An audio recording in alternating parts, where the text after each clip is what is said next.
Welcome to the Oh Blessed Brainstorming. My name is Chris Johnson, and these on this panel, if you're a guest or a founder, welcome.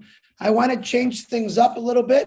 I started this off one way, and I think it kind of twirled out of control there, and I want to explain why. We had two amazing companies that came on to talk to us about infrastructure, which I fell in love with, and also the We Water Company, which I fell in love with. Okay. My big thing here is my biggest fear was cross promoting and stuff like that. You all understand that. But what we're doing is we are introducing companies to OBless. We're not necessarily introducing companies to ONPASSIVE. We want them to know what OBless is and how they can help us. So we kind of went crazy on it. Everyone's got all these wonderful ideas. And I did a lot of studying over the last 4 or 5 days and found out a lot of these ideas are absolutely phenomenal. But because of laws and codes and rules, some of these things can't even be done, which is a shame. For instance, tiny houses, which to me is amazing. There's got to be certain house sizes that can only be built. And so there's only a few cities or states that actually allow this to happen. Now, in other countries, I don't think it'll be a problem. So what I want to do is explain real quick on that structure. I already know through Feline what she can do, and I'm still blown away by that. I already know what the other gentleman has with the water company. I'm totally blown away by that. But the main thing is we're getting off track. We're building a city. We want to start with homelessness. And another thing, we had a wonderful gentleman on here. You might be on here tonight named Mark. And he was... to me, he was an amazing person to actually come on here and talk about it. I ask that you respect anyone that comes on as a guest and talks. I think he blew us all away. And as you all know, he is a founder. He's also has a team. So I'm amazed by that. So anyone that we bring on here, whether they are homeless or they have an illness, let's show respect and give them a kudos for doing what they're doing, because what they're doing is they're educating us. So what I wanted to do is get back on track with why we really started. Listen, I'm very excited that we are going to launch ONPASSIVE, but the excitement for me is OBless, starting these projects off. Now, people are still sending me projects as we speak, and they're amazing. Don't stop. Julie Wayne has got a link that puts, I think she's still there, in the back office, your name, your occupation, what you do. What I'm looking for now, and I'm going to start out with Joy 6, not just yet. Joy 6 had a lady that was could not make it.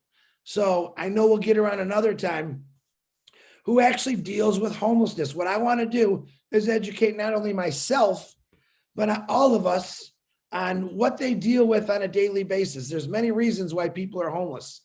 Okay. And I also know there's people on this panel. See, what I'm looking for is right now is professionals that's going to educate us. I know a lot of you do a lot of wonderful things for people all over the world, and I want you to keep doing them. But right now, we all need to be educated on how to handle people and understand what they're going through, so we understand it. This way, when we go to help these individuals, we all know to be respectful, compassionate, never judgmental for anybody, because every situation is different. I also talked to Nancy. I know I have some P&Gers on here tonight, which I love. Had a little texting conversation with Nancy. I would like to get the P&G, Veronica, Nancy, David, and they're going to explain to you their structure, what they are doing in P&G, because that's what we're missing here. Yep, we're building a city, but we have to have that structure first. And because of the laws, legalities, rules, my God, governments, and every government's different, we all have to understand that. So what I ask you all to do, no matter where you come from, check out your country's rules, your laws. If you know a lawyer in that country you could talk to, because I want you completely to understand what OBless is going to do, but we have to do it right. Ashma Farah doesn't do anything wrong. All right. Remember, we're representing the greatest company in the world, the most giving company in the world. We want to make sure, especially me, I don't want to make a mistake. I'm not perfect in any ways, never have been, never will be. But for this, you darn well tootin', I want to be perfect about it. I don't want to miss a beat. I don't want to miss a rule. I want to abide every law.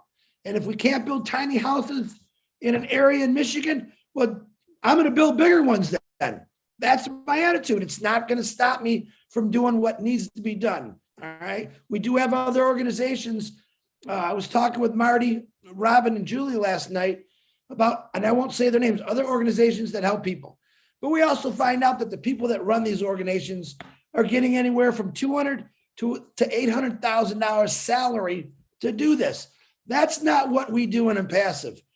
Nobody is here to line their pockets except through ONPASSIVE and what it's going to offer to us.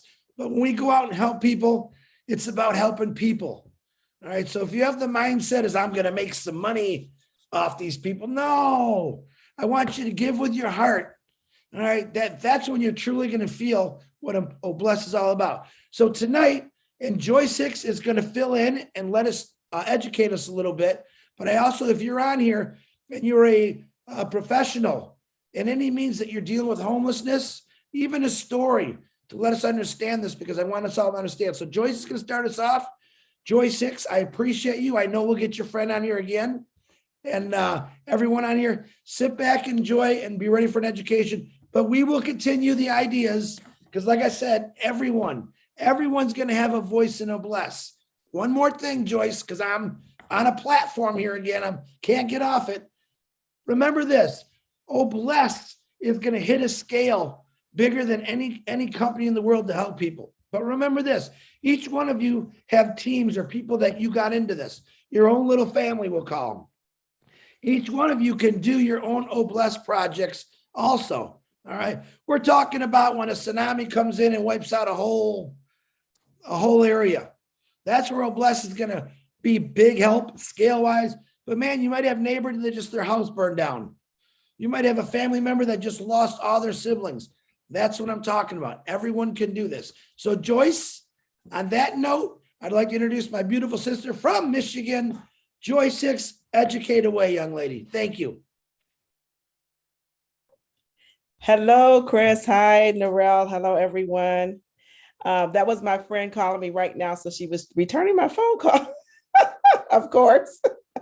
She was in a meeting and she couldn't get out. So I am not Katrina, but I can, give you some of the things that I've experienced and gone through as a social worker, working in a community mental health and working in a Center for Family Health, a medical center as well, a federally qualified medical center, which opens the door to healthcare for all. So as a social worker, we encounter so many things with people and their and issues with homelessness, whether it's poverty, whether it's domestic violence, or whatever issues that present.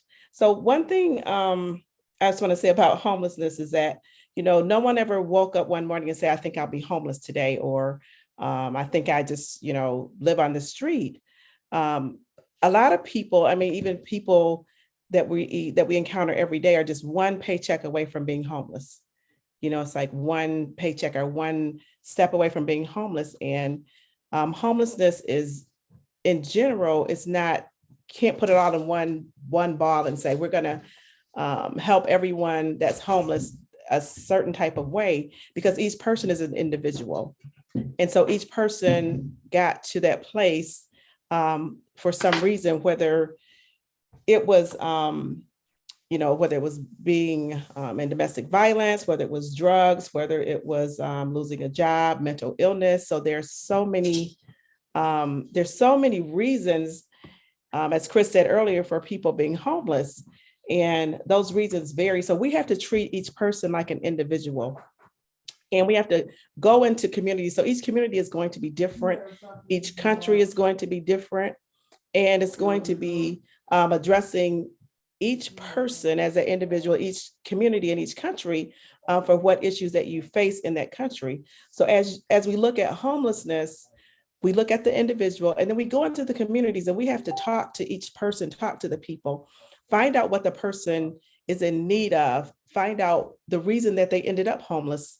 Because if we put everyone in one box, we will not be able to touch that. We're going to encounter so many issues that people are dealing with as homeless, for the reasons for them being homeless. So we have to look at the whole person and address that person as a whole person. We look at the spiritual, the mental, the physical, the emotional. So there's so many areas of a person that we have to look at, and we find out why that person ended up homeless.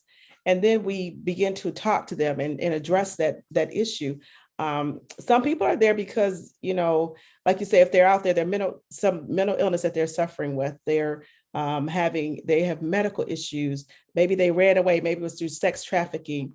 Maybe it was domestic violence. Maybe they were pregnant and they got put out of their home, or someone lost their job. So there's so many areas of homelessness that has to be addressed when we look at it. And then when we also talk about homelessness, people are living on the streets. They're living from friends and families' home to families' home. They're living on couches. They're finding places anywhere that they can be to try and get shelter. And, like I said, they're not there by choice. And so as we look at homelessness, we're going to encounter issues that people have. It's like they can't meet their basic needs. So if you can't meet your basic needs, you're not thinking about the next thing. You're thinking about, how am I going to eat? Where am I going to sleep? And you think of a family out there, a mother with children, she's thinking about her children. Where are they going to sleep? How are they going to eat? How am I going to keep them safe? So there's so many issues that deals with homelessness. And if that person is there and we go to them as one unit and we say, well, you're homeless because of this. We can't judge people. And I know no one here is judging, so we can't judge. We have to always have an open mind and always be ready to step in where we can and to meet them where they are. If we can begin to meet people where they are and address that person, one person at a time, we'll be able to change the masses. We'll be up against, drug use. We'll be up against mental health. We'll be up against people needing, they don't have the resources. They don't have internet. They may have a cell phone. They may have a doctor's appointment, but they can't meet that because, they don't have the means to get there. They don't have transportation. So there's so many barriers that keeps a person from getting to that basic need.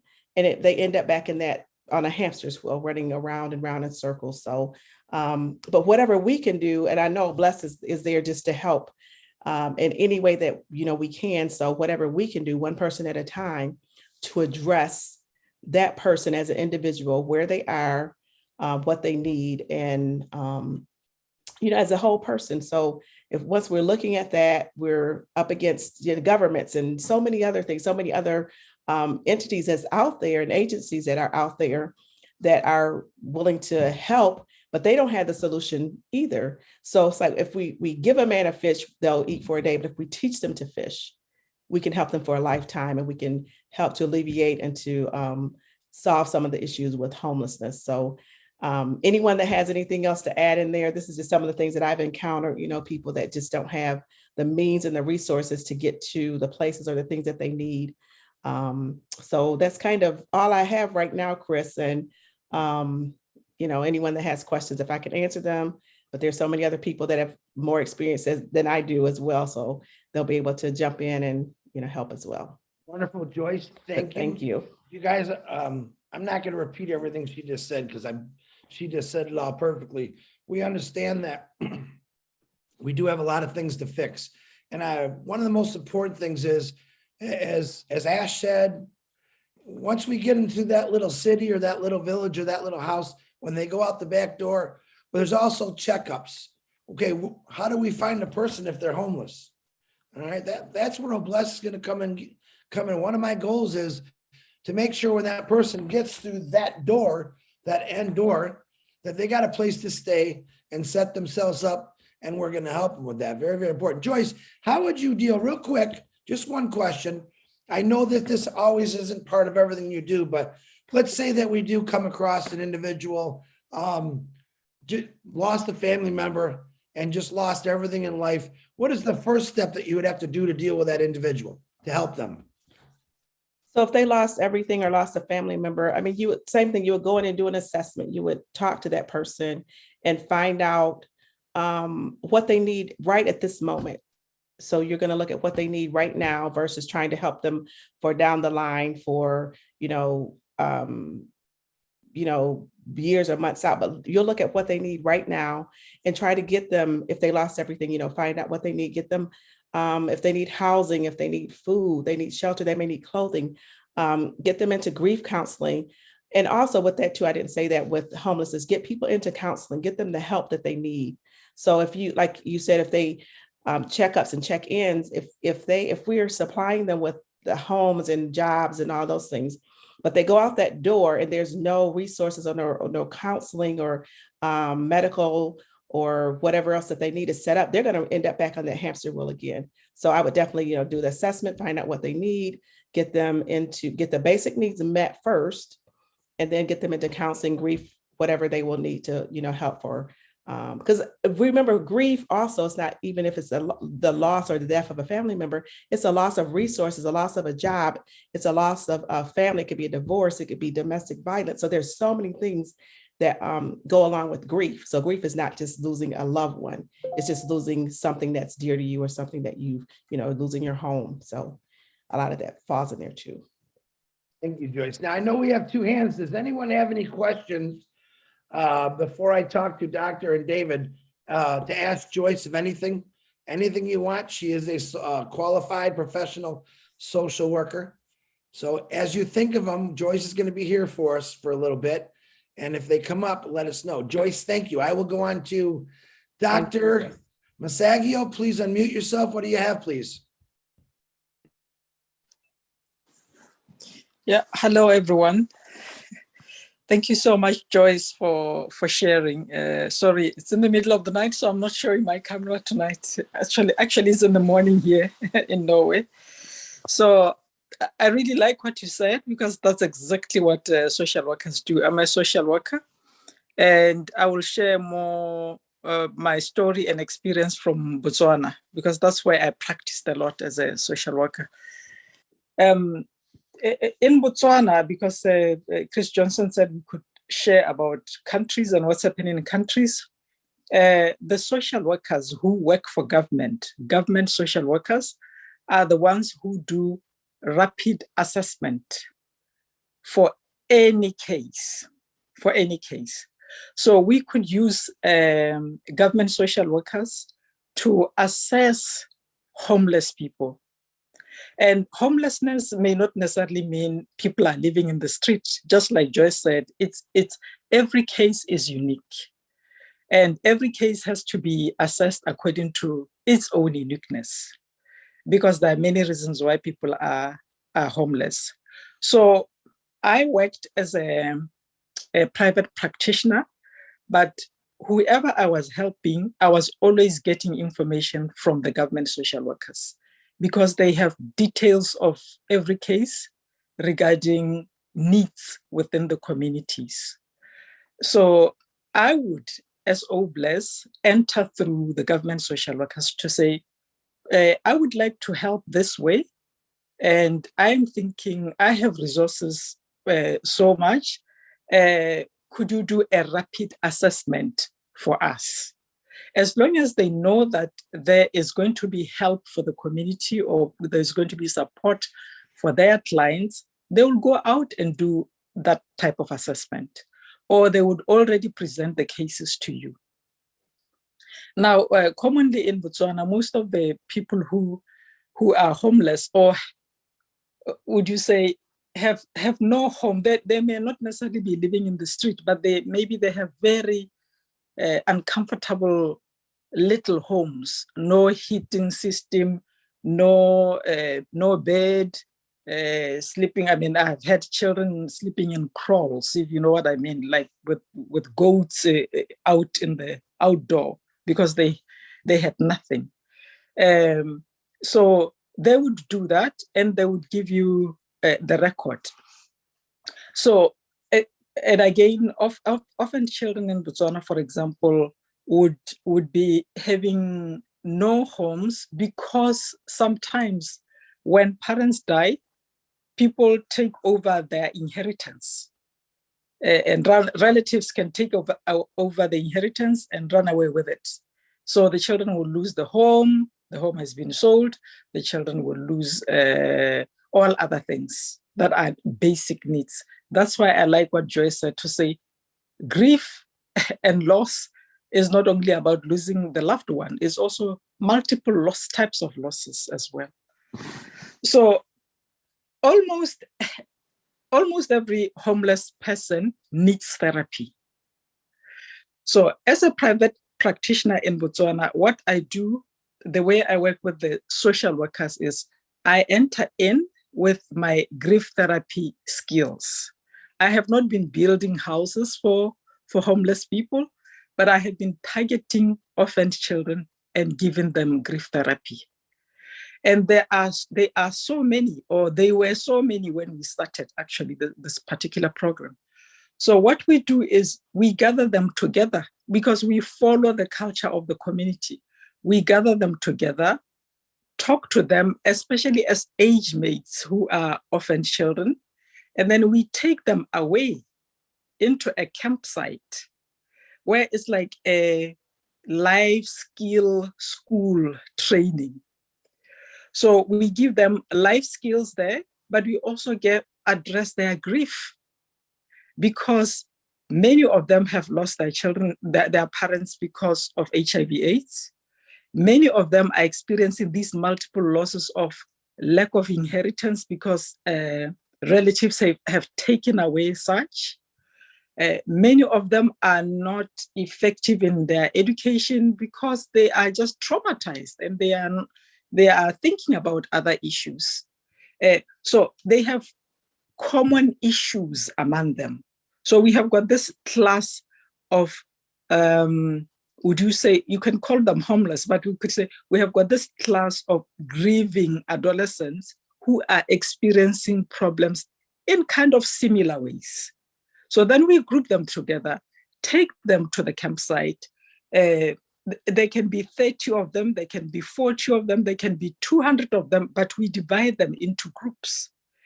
And then they are attended by specific trained social workers and psychologists to give them this we call it grief therapy, but it covers a lot of other issues because they have got multiple other losses. These children also may be experiencing abuse of some kind because of their vulnerability. Some of them are, because they have lost their parents, then they are unsafe. Relatives who take them in may be even abusing them sexually. So they are experiencing sexual abuse, they are experiencing stigma from the community, they are having educational challenges, they are experiencing poverty. There's loss after loss after loss after loss. It takes time to listen to their story. And normally, when you deal with a group, it's more efficient because they empathize. There are people who are experiencing similar issues. So it is easier to address a group than to address individuals. But I would say, if you do the kind of approach that I'm doing, then gather those that are experiencing similar challenges together to offer them this kind of grief therapy. While at the same time, obviously homelessness, you will be providing basic needs like houses, like food, like water. Those kind of things Botswana government tries to give, but it's very, very minimal. So that's where also OBLAS can come in. Because as I said, assessing what they need will be defined mostly by the social worker. But addressing their mental health, I would recommend dealing with them in groups according to their similarities. You know, who are they? What kind of problem have they experienced, and so on and so forth. And what we do is we normally, when we take these kids, we take them from one community. So when they are out there in the wilderness, in a campsite, because we use a campsite, then they are building a kinship together. we strengthen them to work together as a kinship of age mates and to help one another when they get back home. So they get back home as one powerful unit. And because of the culture within Botswana, before we even take them away, the whole community knows we are addressing this particular problem.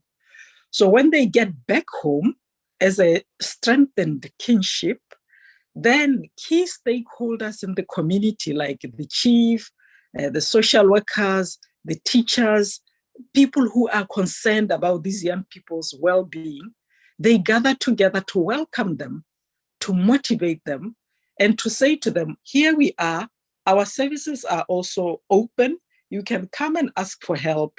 So we are partnering with other stakeholders. We are just not enough alone, right? So then these young people relax. They know that, okay, there are many other offices open for us, because some of them don't even know that they need that there are such kind of services around them. So then they continue, whether they are in school or wherever, but we continue having small meetings with them in between to strengthen them, to say, how are you doing? To visit them case by case. But the beauty is, because we started with them as a group, we almost know every case now. We almost know everybody's mental health challenges. We almost know everybody's pathway towards success, what they would like to do.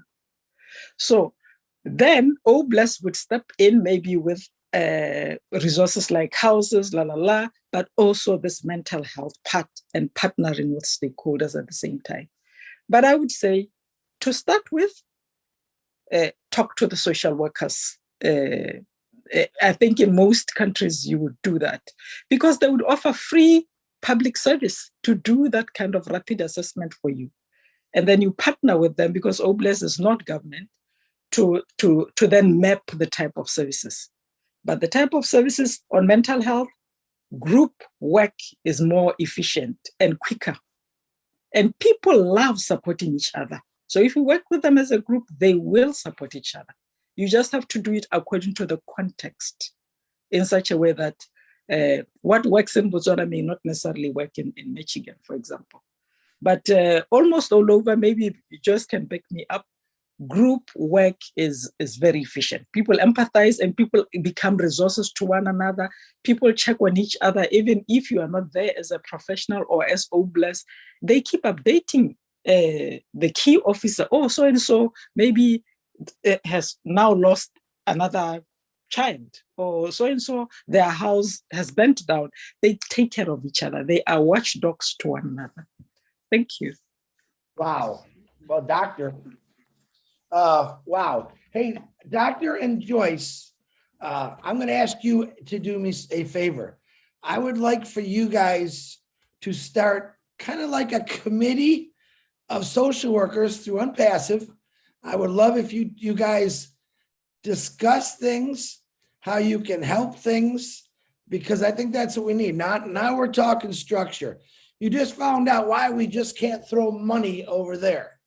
All right, very, very good. So anyone that is a social worker on here or deals with that, please let's take their names down. I'll do my best to get emails, send it your way so you guys can start talking and get this going. As the doctor said, man and Joyce, there's many different things out there. It's most important to understand, but the most important is let's hear their story. Doctor, I appreciate that. Thank you very much. I hope you contact Joyce and whoever else we get on here. I do appreciate what you just said. Thank you. Yes, I'll send my contacts to Joyce right away. Thank you. Wonderful. Okay, so we have now my brother, David Roslewski. I know I've seen many of the things that he wants to do. Dave, go ahead and unmute yourself. Let's hear what you got, my brother. Hey, how you doing? Well, for the last 30 plus years, I've been interested in helping the disabled because, well, I was doing construction. I could have become one, and one of my best friends was missing his legs. Long story short, I've been kind of dedicating everything I wanted to do towards that. Then I got into ONPASSIVE, and it was all me, trying to survive. I saw what was going on and I evolved. I realized, well, I'm not going to need anything. I wanted to start helping. Chris started the Angels and so I started thinking about the homeless, and I was like, well, we got the state sucks.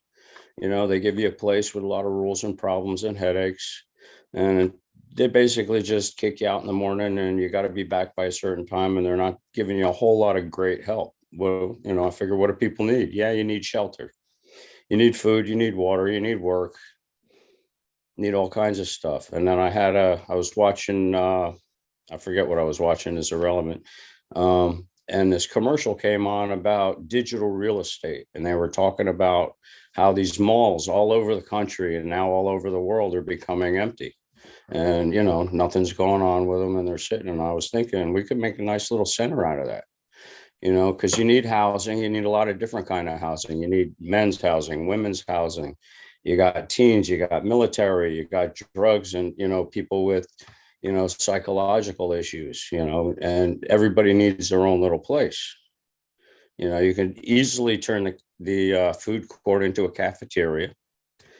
You can turn like an Apple store into a little computer center, because, if you're going to get a job, what do you need? Nowadays, you can't get a job without a phone. You can't get a job without an internet connection.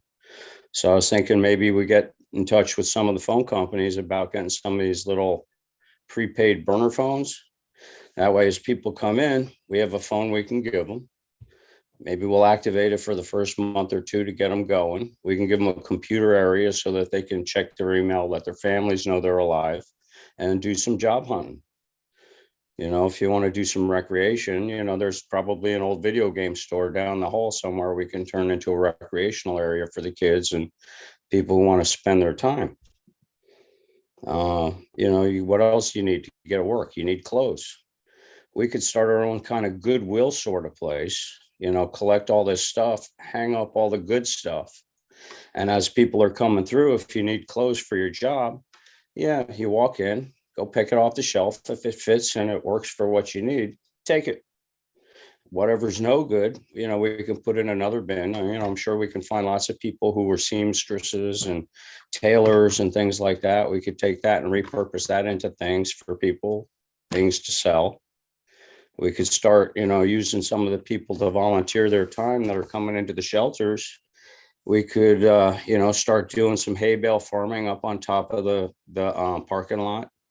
We could rip up a bunch of sections of parking lot, build some greenhouses, or just do some open farming. We can get some vehicles to get people back and forth to their new jobs. I already started an LLC to try to help start doing all this stuff. One of the things I want to do is start getting some properties so that as people are starting to get on their feet, one, we can give them jobs, to fix up these homes for people. And then two, we can do low income housing for people, as they're starting to get on their feet. You need a place to go, but you can't afford these, tremendous rents. Well, we'll fix them up. We'll give it to them for, cost so they can get on their feet, or, half a cost, and we'll supplement them. And as they progress and get better, they can move on to another place, their own place, and open it up for the next person to come in.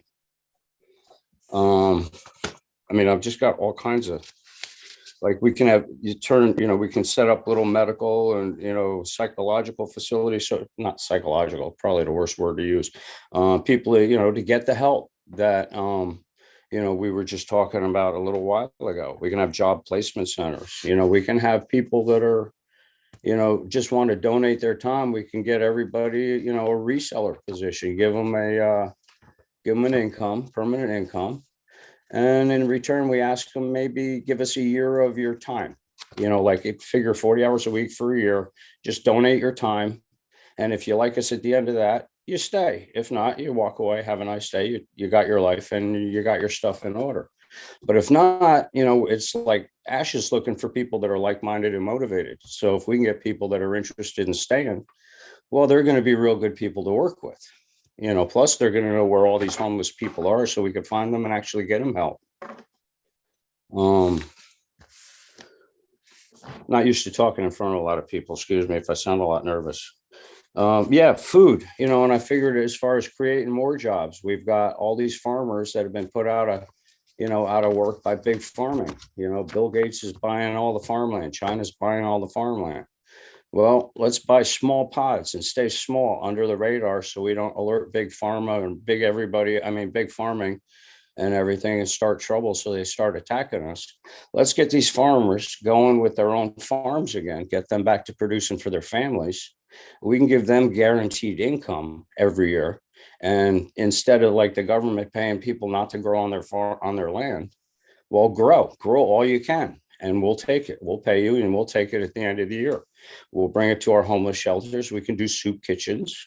We can pack lunches for people going to work. And before things start going bad, we can start freeze drying it like preppers do for, packing stuff up. We can, supplement our efforts selling that stuff to preppers, selling good, fresh food. It'll be non-GMO. It'll be all natural. We'll do it organic without having to go get certified organic and pay all that. We'll just do it.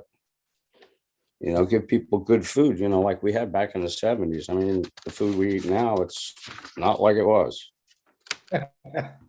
Hey, David, I can see you got a lot of ideas. I know you sent me a lot. I appreciate you for coming on here, and don't be scared, brother. You're doing fine. I appreciate you, man. Thanks. Yeah, I could sit here and talk all night. I literally have an entire notebook full of stuff that I've been talking about. I've got for this, I've got desalinization plants that I designed, that I'm trying to design, that's going to grow food, fresh water. It's going to, do a whole lot of stuff, like the housing, those small houses we were talking about 2 weeks ago. Awesome. We can go into other areas like desert areas, as long as places are getting, 2 to 4 inches of rain a year. We can build earth ships. We got tires all over the place. We can build earth ships right in the ground. You can collect your own water, you can grow your own food and create an oasis in the middle of a desert area. You get enough of those together, you can have a nice green area in the neighborhood. Before you know it, maybe you'll have some good water, good weather coming back and start hydrating the area. We could start, refurbing the planet as we go, expand the green areas into the deserts. Oh, David, let me now listen, guys. I'm trying to make connections here. Now you could hear David. I've seen him. He's written to me multiple times telling me about his wonderful ideas. If you can relate to David, and maybe I see Gene's going, yeah, wow, rock on. I want you guys to connect with each other through emails and start discussing this, how you're going to structure it, what you're going to do. So Gene, write down David's name. David, you get Gene's name. You can put it private in the chat. Pass your emails in. Let's get this structure going. So David, I appreciate you. Thank you for coming on here. And anyone else that wants to connect, if something's relating to you that someone's saying, man, get with those people. Go ahead, David. Yeah, just one more thing, if I can, real quick. I just love everybody's ideas. We got a lot of really intelligent, motivated people here, and I'm loving it. And we're all about to have a bucket load of apples. So we're going to be able to do a whole lot of stuff. But I think if everybody just concentrates in your own little area and master it, come up with a nice little template that we can upload into, ONPASSIVE or the Angels site somewhere, so we could share it everywhere. Everybody can grab an idea that works, take it and customize it to your specific area. Because it's, like McDonald's, you can go to Japan and get spaghetti, or you can go someplace else and get shrimp, or you go to Hawaii and you get Spam. You got to adjust everything for your specific area so it works better. But I think if we all do this and start throwing into a nice big pool, I think we can really, really get a lock on this stuff. I think we're going to do good. And I'll shut up now. No, you're okay, Dave. One of the things that Juliet actually put together is it's in updates. You got to scroll down and look for it. And what it does, it puts all your qualifications, a whole bunch of stuff. So get in the back office, go on updates. You're going to have to scroll a little bit and find it and fill out those forms.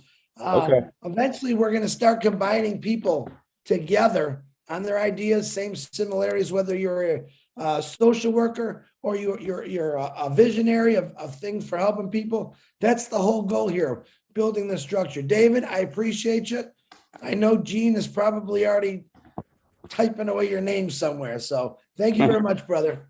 And I want to put together a think tank too, so that we can start working on this, get all kinds of ideas and start brainstorming together on a regular basis, you know? Okay. Absolutely. David, that's your job. You're hired. Get that think tank going. I'll take it. I'll take it. I already got the LLC. I'm motivated, dude. I'm Matter already. of fact, you and Gene look like you're just like, I just feel some kind of connection with how you guys are reacting. So you guys get together and get a think tank going and let's blow this up. I appreciate you, brother. Thank you. Thank you. Marie, is it Pendy? There you are. Go ahead, unmute yourself, Marie. Welcome. Hi, good evening, everyone. My name is Marie Pendy. I'm zooming in from Virginia. I just wanted to add to what Joyce said about, people who need social services. And there's a doctor who works with other people in Botswana. That's a good team. But to complete the team, you also have to make sure that in that team of staff, we have psychiatrists, psychologists, and psychotherapists, and nurses.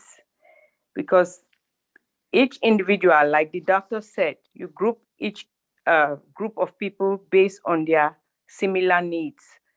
In the group, you also need to have a psychology, a psychiatrist, and a nurse, a psychiatric nurse, who will assess, the psychiatry will assess the need of each individual. Because you can go to talk therapy, but some people need more than a talk therapy. Some people may have the therapy by talking, by speaking their thought process. And a psychiatrist or social worker will be able to figure out how to meet their psychosocial needs. Some people need that plus a psychiatric management, and that the same individual may also need medication management. So to complete a team to work with each individual, you need all those people and everybody will come in and play their part as to where the needs are, as you talk one-to-one with the patient, with the people. That's what I wanted to say. A psychiatric nurse who will manage their medication and all their nursing needs. And then a psychotherapy who will take the people who need to have that psychotherapy. Maybe they need psychodrama, for example. They need a few sessions of psychodrama. Some people need, to have their basic necessity to be met. That's when a social worker will come in. And some people will need medication and to manage that medication so that everything comes together and build that person back to a normal strength. That's what I wanted to say to complete the team. Thank you. You're absolutely correct. And I'm one of the nurses who can do some of those things. Structure. You're building structure. You remember what I said? We can't just throw money at something. It's been said a lot of times now. And this is what I'm talking about. This is probably how I should have started it off. My bad. I'm learning. I'm a retired auto worker, but I want to be part of everything that you guys are doing. So building the structure is important. We need everyone involved, not only ideas, but professionalism. So Marie, thank you very much. I appreciate you. Chris, can I jump in there 1 second? Absolutely jump in there, Joyce. Thank you. I agree with you, Marie, so much. I am a psychotherapist as well. I did social work, so I do the psychotherapy as well. And there is a young lady that I work with. She's a mental health nurse as well. And she can, like she said, we need the psychiatrist and all that, because the psychiatrist is going to do a different assessment and manage them if there's medication that's needed, or if there's a severe mental health issues that the person is in need of. So they will step in and manage the medication. So with the psychologist and the psychiatrist as well, they will do an assessment. But remember, the psychiatrist is only going to see you every probably 3 to 6 months. So they're going to be specifically with medication management. So, but I love to work with you, Marie, as well, too, and, just get together and throw ideas. So just wanted to say that too. So and your daughter, Chris, too. So Amanda will get her in there. Yeah, she's listening in the other room, but she's listening. Can I also jump in there? Absolutely. Go ahead, doctor. Yeah, exactly. I like what she said, because some of the resources, you may not necessarily take them out to be part of the group therapy, but you note these problems while you are with the young people or with the group that you are addressing, and refer them when you get back to their communities. Then you connect them with these resources. That's why, for example, in our approach, then we have these stakeholders already waiting to receive these young people and say, we are here. We also have special services like this, and they build rapport with them. So we develop these cases when we are out there in the wilderness with them, and we refer them to specialists. It depends also by country on how many resources you can get. For example, in Botswana, there'll be very few psychiatric nurses or psychologists, but we find a way to complement them. And then I would like to also just say, because people are unique, we also use multiple types of therapeutic approaches.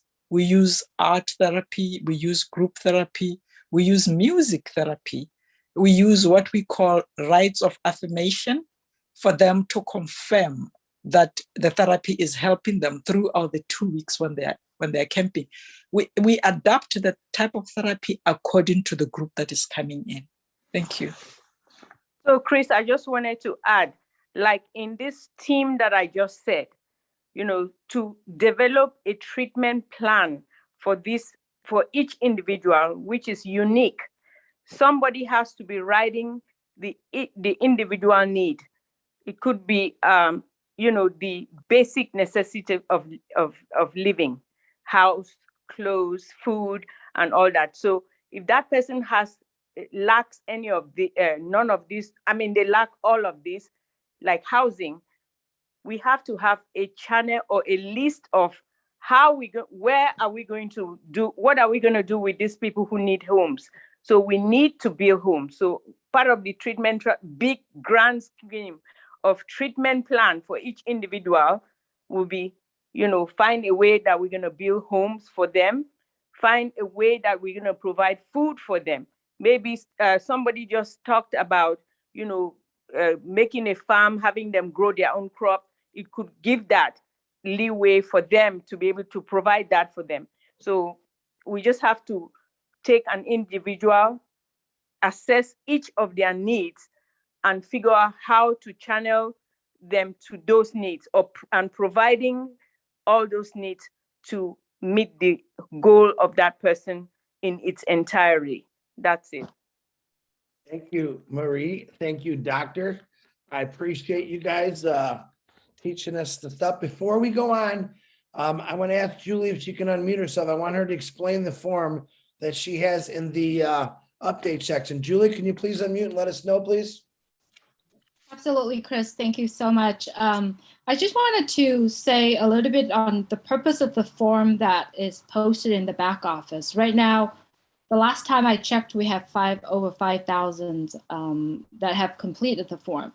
However, out of those 5,000, the purpose of it, I believe, is Mr. Ashmufar look for professionals like all the doctors here, the social worker here, the engineer, all of what starts, the people that actually currently holding license or currently work on the certain project.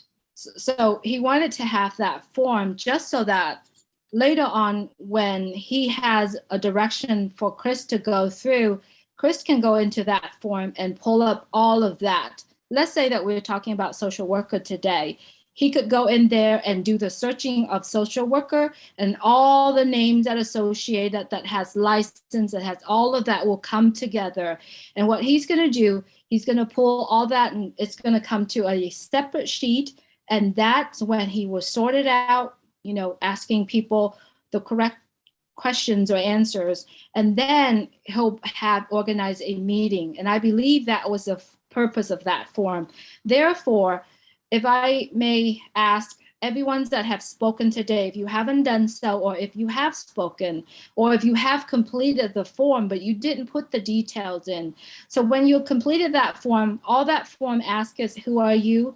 How do you contact you, email and phone number, and your profession. If you're currently holding a degree of psychologist, like, you know, Joyce here, Joyce Hicks here, please specifically put it down. This is my license, this is what I'm doing, and currently practicing it, and I'm currently doing that.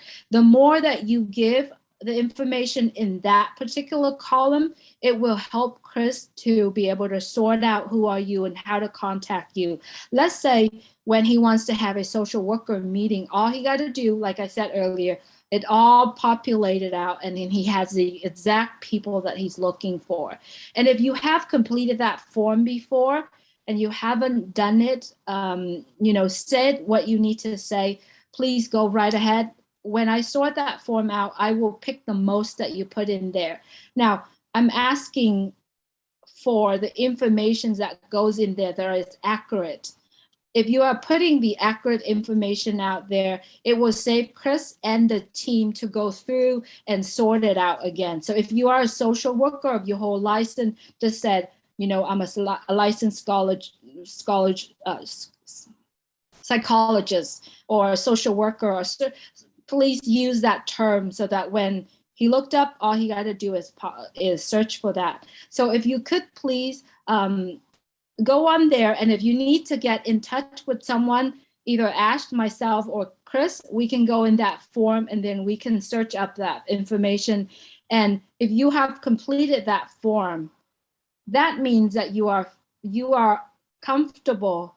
If Chris was to connect or use your email or phone number to give it to someone, it's kind of like permission for Chris to be able to do that, or myself, you know, because I created that form for us to be able to do that. And if you do not want them to share anyone, you know, like Chris or Peter or Marty and all of that doing that, if you said, I'm not comfortable of you sharing that, please note that on there as well. So that is the form where later on Chris is going to be using to connecting people when he has projects or when he needs help.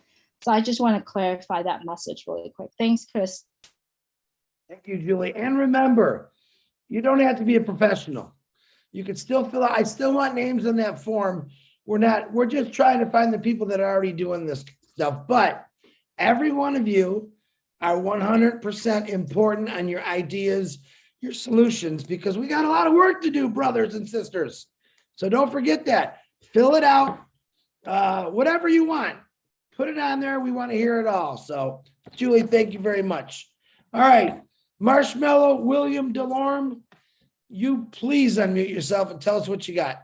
And Daisy, if you're out there, Daisy from P&G, I would like you to raise your hand. I will get to you, please. William, go ahead. Hello, Chris. Hello, brother. I remember when I came out of college, I volunteered for the church to help help people navigate on the computer. And they had a lunch and they had breakfast. So I was looking at these people, and some of the people just can't help them. They just don't want to be helped. And sometimes I feel like they are possessed and they throw the tables, they throw the chairs. And is that what you want to volunteer for? Honestly. And I'm thinking, actually, the homeless people, most of them are like, you could say like 97% or 0.5 don't have families to go home when they are laid off or something of that nature. They have to go to the streets and look for help.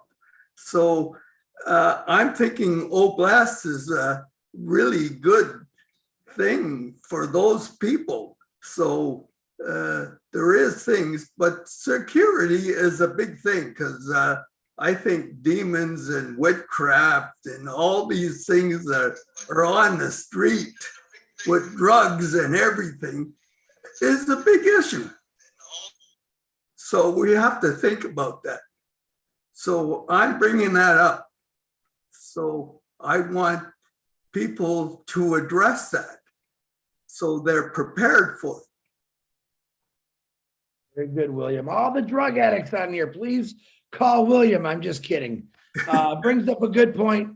You bring up a good point, William. Yeah, like the ladies said before, there's a lot of things that we have to understand to help people. We can't just put everyone in one house and say, abracadabra, here's a magic pill, you're fixed. That's just not how it works. Here's $1, you're fixed. That's not how it works. So the people on here today are explaining how it works, and they're giving us an education on how it works. William, thank you very much. Gladys, come on down, my beautiful sister. Thank you so much, Chris, and everyone here tonight. I'm not going to repeat what the rest have said. I think the social workers and Dr. Katsi have done a great job in addressing the basic needs. I'm going to come from the point of the functional level of the population or the clients we would like to help. This is because I work in a hospital. I've worked with homeless patients, and I see that the level at which they are able to function is very important to know it. As Joyce said, it's good to know, to meet the person where they are. So first, I think as we plan to build this city, we need to identify what kind of clients will we like to have? How much can they do? Is it people who are totally independent, who just need, a place to sleep, a job to do, just to get back on their feet? Is it that some of them could need a cane to be able to move around? Will they need a walker to be able to move around? They can do as much as they can. All that they need is if they need those devices to be able to move around. That will help us to know the kind of houses or the kind of house that we will build. Because one of the challenges that we encounter in the hospital when we receive homeless clients is that they come to the hospital, but you find the shelter where they came from has stairs. And when they come to the hospital, they tend to decondition or they become weaker, and the shelters are not able to accept them to go back unless they are able to walk with a cane or they are able to walk with their own feet, because the building is not designed to accommodate the walker or to accommodate the cane.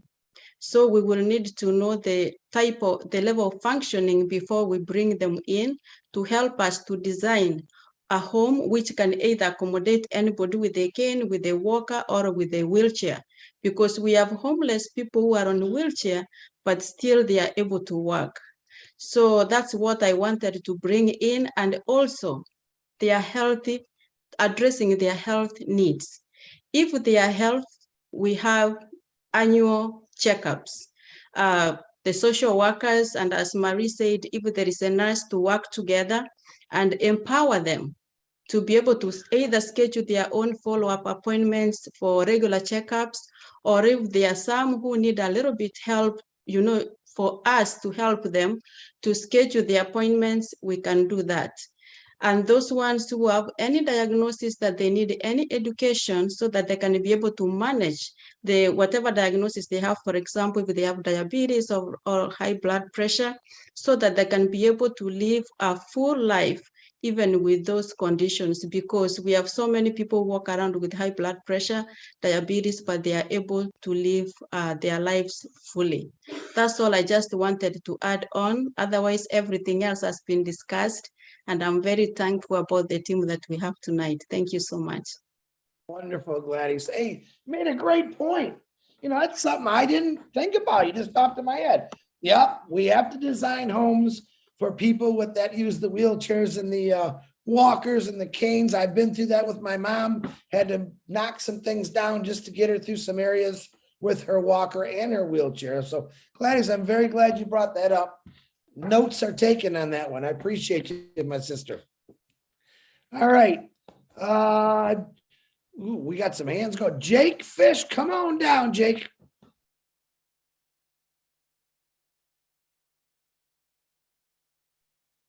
Hi, can you hear me all right?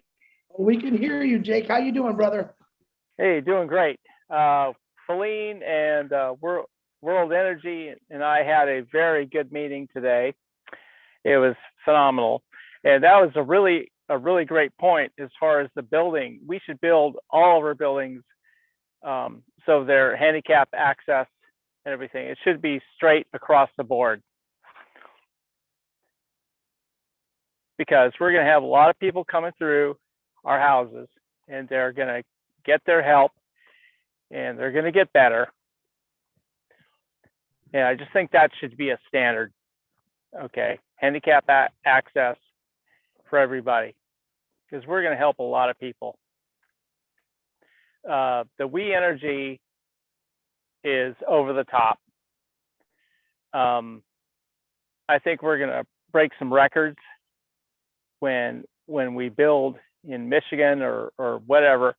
We'll essentially pretty much be able to have these people live off the grid.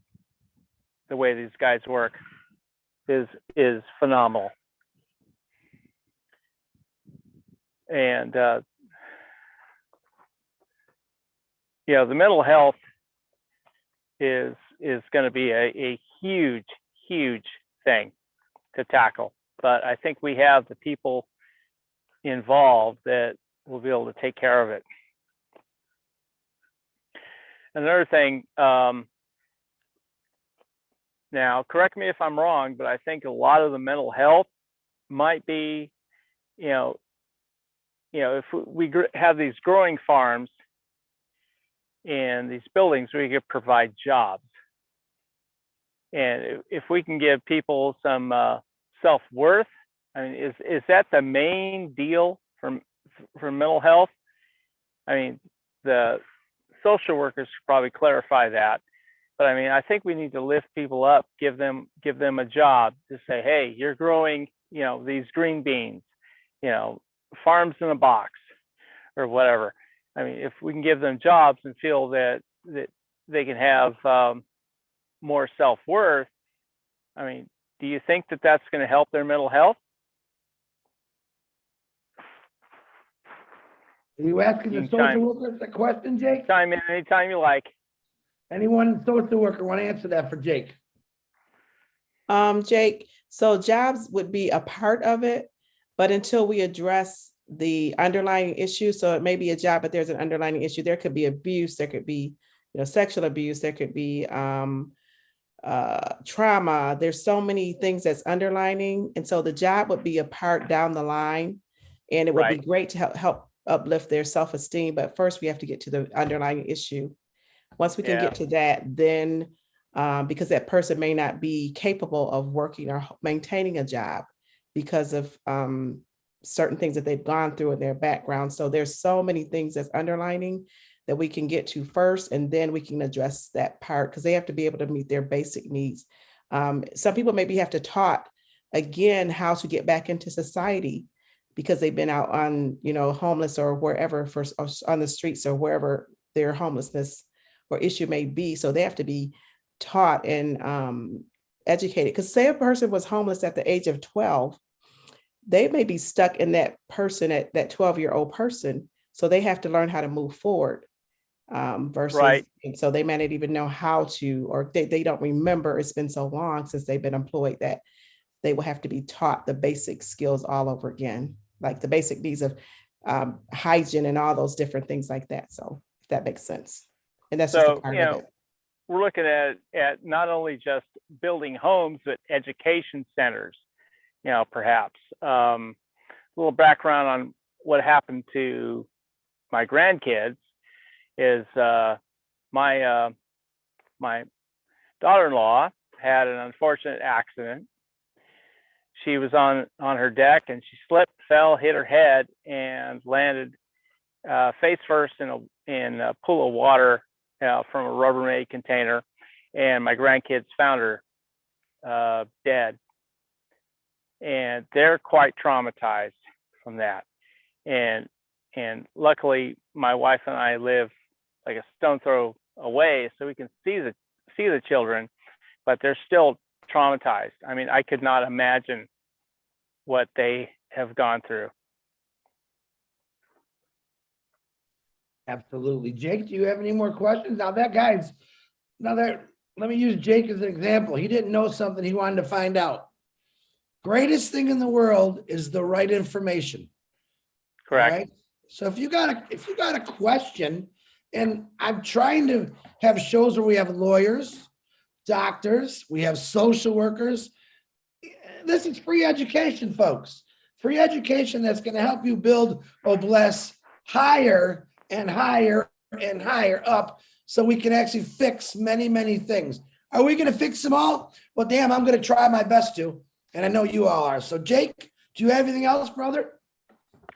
All I got to say is, OBLES, just by itself, is going to rock the world like you have never seen. Just that one thing, OBLES, is going to rock the world, and it's going to change it for the better. And my skin is in it. I'm all in. Jake, I know you are. And yeah, I did hear you guys had a real good meeting the other day. I'm glad to hear that.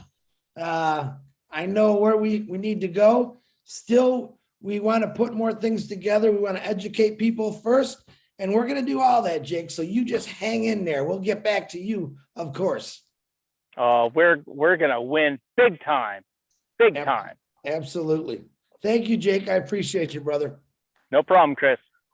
All right, Mr. Peter, the best notes in the world. Oh, and let me say this before I forget.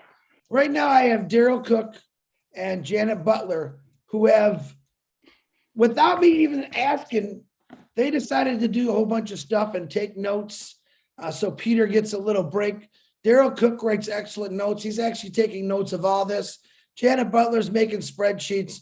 And I forgot to give him a shout out last week, and I want to give him a shout out, but thank you, Bahama team. I love you guys. Appreciate you. And before I forget, Lynn Nakamoto, thank you for all the advertising and helping out with run the panel, because sometimes at the end I'm all crazy and I forget, but I love you, my beautiful sister. Thank you for all you do too.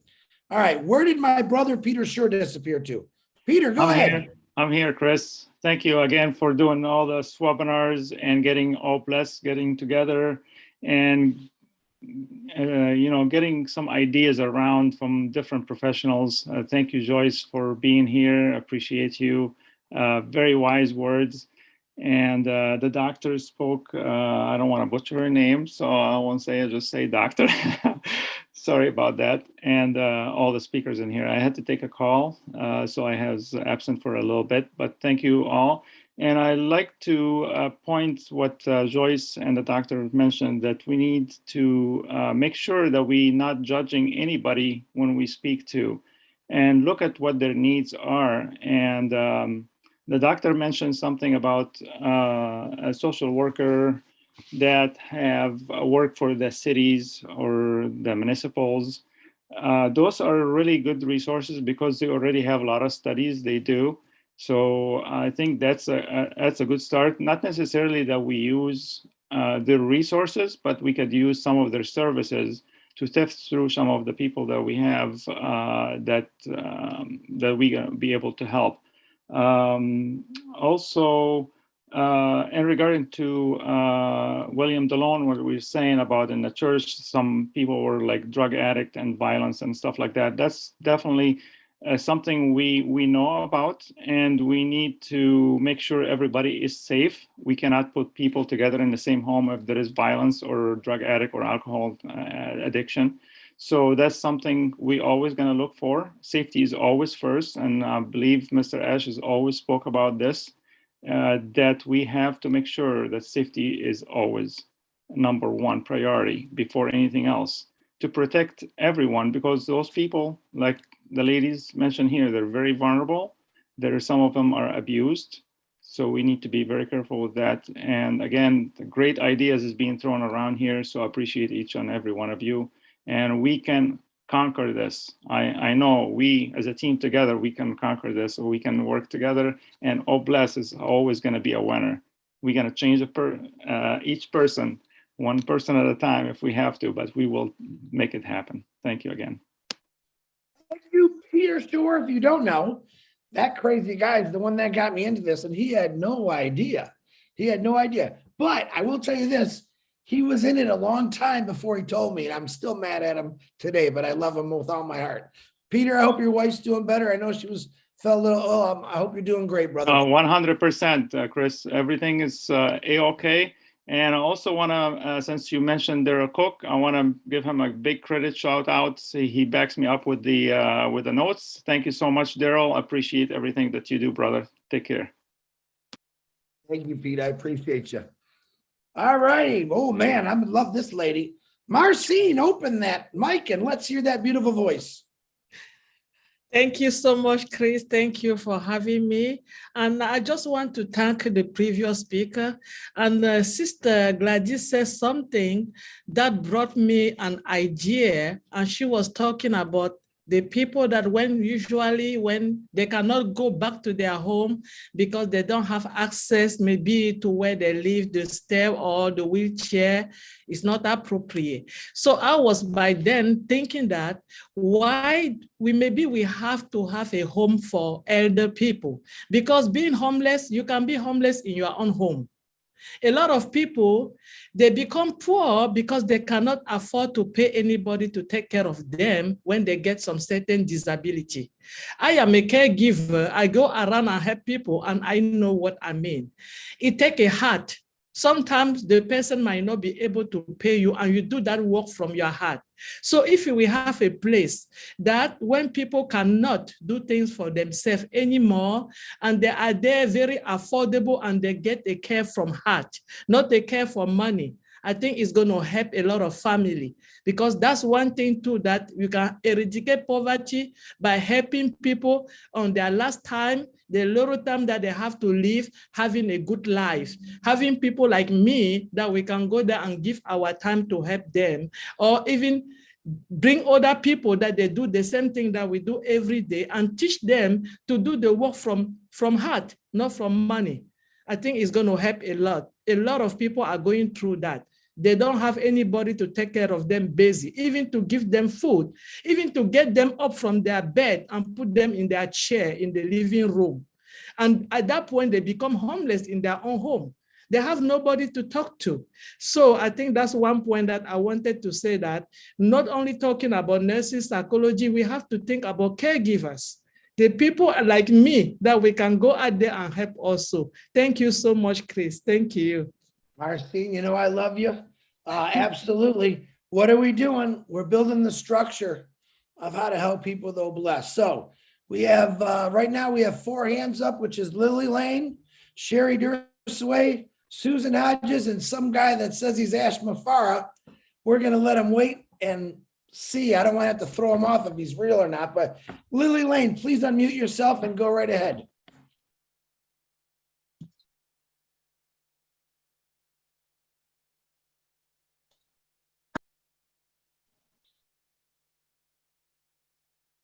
Get it, Lil? Oh, I got it now. Thank you so much, Chris, for this opportunity. As I listen to all of the professionals talk, it just made me want to do even more. But I feel that what I can bring to this community is a business degree in business administration, my undergrad degree, a master's in administration supervision, and about 33 years of human resource management. I ran human resource office about 7 naval bases in the DC, Maryland area, and had a team that was there. So I feel that I can bring to you from advertising position that is dependent on the kind of jobs that we're talking about. If we're talking about within the community, that's one thing. If we're talking about outside of the community, That's another thing, those processes. But I can bring, as I said, from advertising to hiring to screening to orientation to evaluation to promotions, counseling, the whole gamut of employee relation. So anyway, and I know that may not happen as early in the process as some of the other responsibilities, but whatever I can do. And what I will do, I will go back and refill out the form that Judy talked about tonight so that I can outline those things in more detail in terms of what I can bring to the community. Thanks, Chris, for having me. Lily, thank you. You know, I just thought about something when I know your HR experience. You guys got to think about this. Using two of our products, which is O Staff and O Academy. Right. Can you imagine what we can do on O Staff to organize this also with everyone's ideas? Can you imagine now sending these ideas and these blueprints out, teaching through Academy what we're doing? The internet is a wonderful thing. And with those two products, I think that's going to help us out immensely. Lily, Right. thank you for waking my brain up and thinking about something different. That's why we're doing this. I love you, my beautiful sister. Thank you, Chris. Looking forward to working with you. Sherry Dursway, please unmute yourself. Yes, hello. I love this topic, and I'm just so excited for OPLAS. It just gets my heart going every which way. Anyway, I had a few things. I put it in the back office, the listing thing. My daughter, she does this. She helps the houselessness. We call it houselessness out here. And what she does is she makes sure that her crew, she has a little speech with them first beforehand and makes to them realize that these are real people out there and they have feelings and they've been left behind. And we need to make sure each of them are very important in this world, no matter where they came from, what situation it is about. And also I heard about an app. I wrote it down, but I don't have it in my notes in front of me, that I saw about a month or two ago. I don't watch a lot of TV, but it was on in the background. It was some app that had to do with that. It was on Dr. Phil's program. And so I think that would be helpful. And plus, I believe, I have my notes here, a lot of your houseless people have pets because that helps their brain and helps keep them going. Like we've been saying all along here, it's all about mental, because even if you were put in that situation, it definitely would take a mental toll on you. And they have animals, so we need to work on helping the animals to get fit, and whatever animals they have, make sure that they're taken care of as well, because they're going to want to go with the person who's houselessness. And then I also my heart kind of goes for, we need a different situation, different building or what have you, facility for battered people, whether it be the women, children, or even men been battered before. So we need something for that. Of course, that entails medical and mental as well. And a lot of these people have children, so we need to make sure those children are covered as well. And I would love to help in that section, and also to help with like I like to draw and do crafts and that kind of stuff. I would love to help the kids in any way I can to kind of keep their mind off of stuff, or help them, feel wanted and fresh, and help them draw or whatever it is to help them along the way on that. So, and then also with disasters, how there's disasters that always happens all over the world, somewhere or another. We need to be sure to have OPLAS set up for one little section just for that, whatever disaster it is. We just pluck it in. So like somebody could put up like, oh, there was a tornado in Oklahoma, and 3 blocks have been blanked out. So we can all dip our money into that, whatever that is, and start helping that way, and then work from there, whatever that thing needs, besides the funds and the food and all that. to go from there, because those two people will also need some kind of medical and mental health as well, because they've been through losing their home or pet or lost a loved one. So those are my thoughts. Back over to you, Chris. Thank you so much for letting me talk. I'm so excited. Thank you, Sherry. I definitely hear it in your voice. Absolutely. I'm an animal lover. And believe it or not, there's a lot of therapy that they use for people with disorders in their mind, and animals help out. So another great thing that was brought up, Sherry, I appreciate you. Now, listen, I know it's 10:30. I know Mr. Ashmafara has to go to work here. He probably took a 10-minute nap, and I know his timeline has got to go to the office. So Susan, unless Ash tells me different, would you mind giving Ash, let him have the floor here? And then I will get back to you, Susan, if that's okay. Okay, Mr. Ashmafara, if that's really you, brother, come on out. No, Chris, we can listen to the 3 in queue, William, Willow, and Susan. Just in case I take more than 3 minutes. I have a feeling I will take more than 3 minutes. Okay, I knew you were going to say that, but you know, I had to offer because Marty would beat me up. All right, Susan, with the gentleman said, go right ahead, Susan, go right ahead. Thank you so much, Mr. Ash, and thank you for all you do for all of us. I can't thank you enough, but I was a manager for Goodwill. I have lots of years of experience in office and bookkeeping and anything to do in an office, basically. My OCD is organization, if you need anybody to organize things. That is just something I don't live without. And I've a few experiences I just wanted to bring up that might help. When my brother passed away, or before he passed away, I went to see him in October, and I was just totally blown away when they were taking me back to the airport in Houston and saw the miles and miles of tents under the bridges. I mean, I don't think a lot of times people realize how big the problem is in certain areas, I guess. I never did.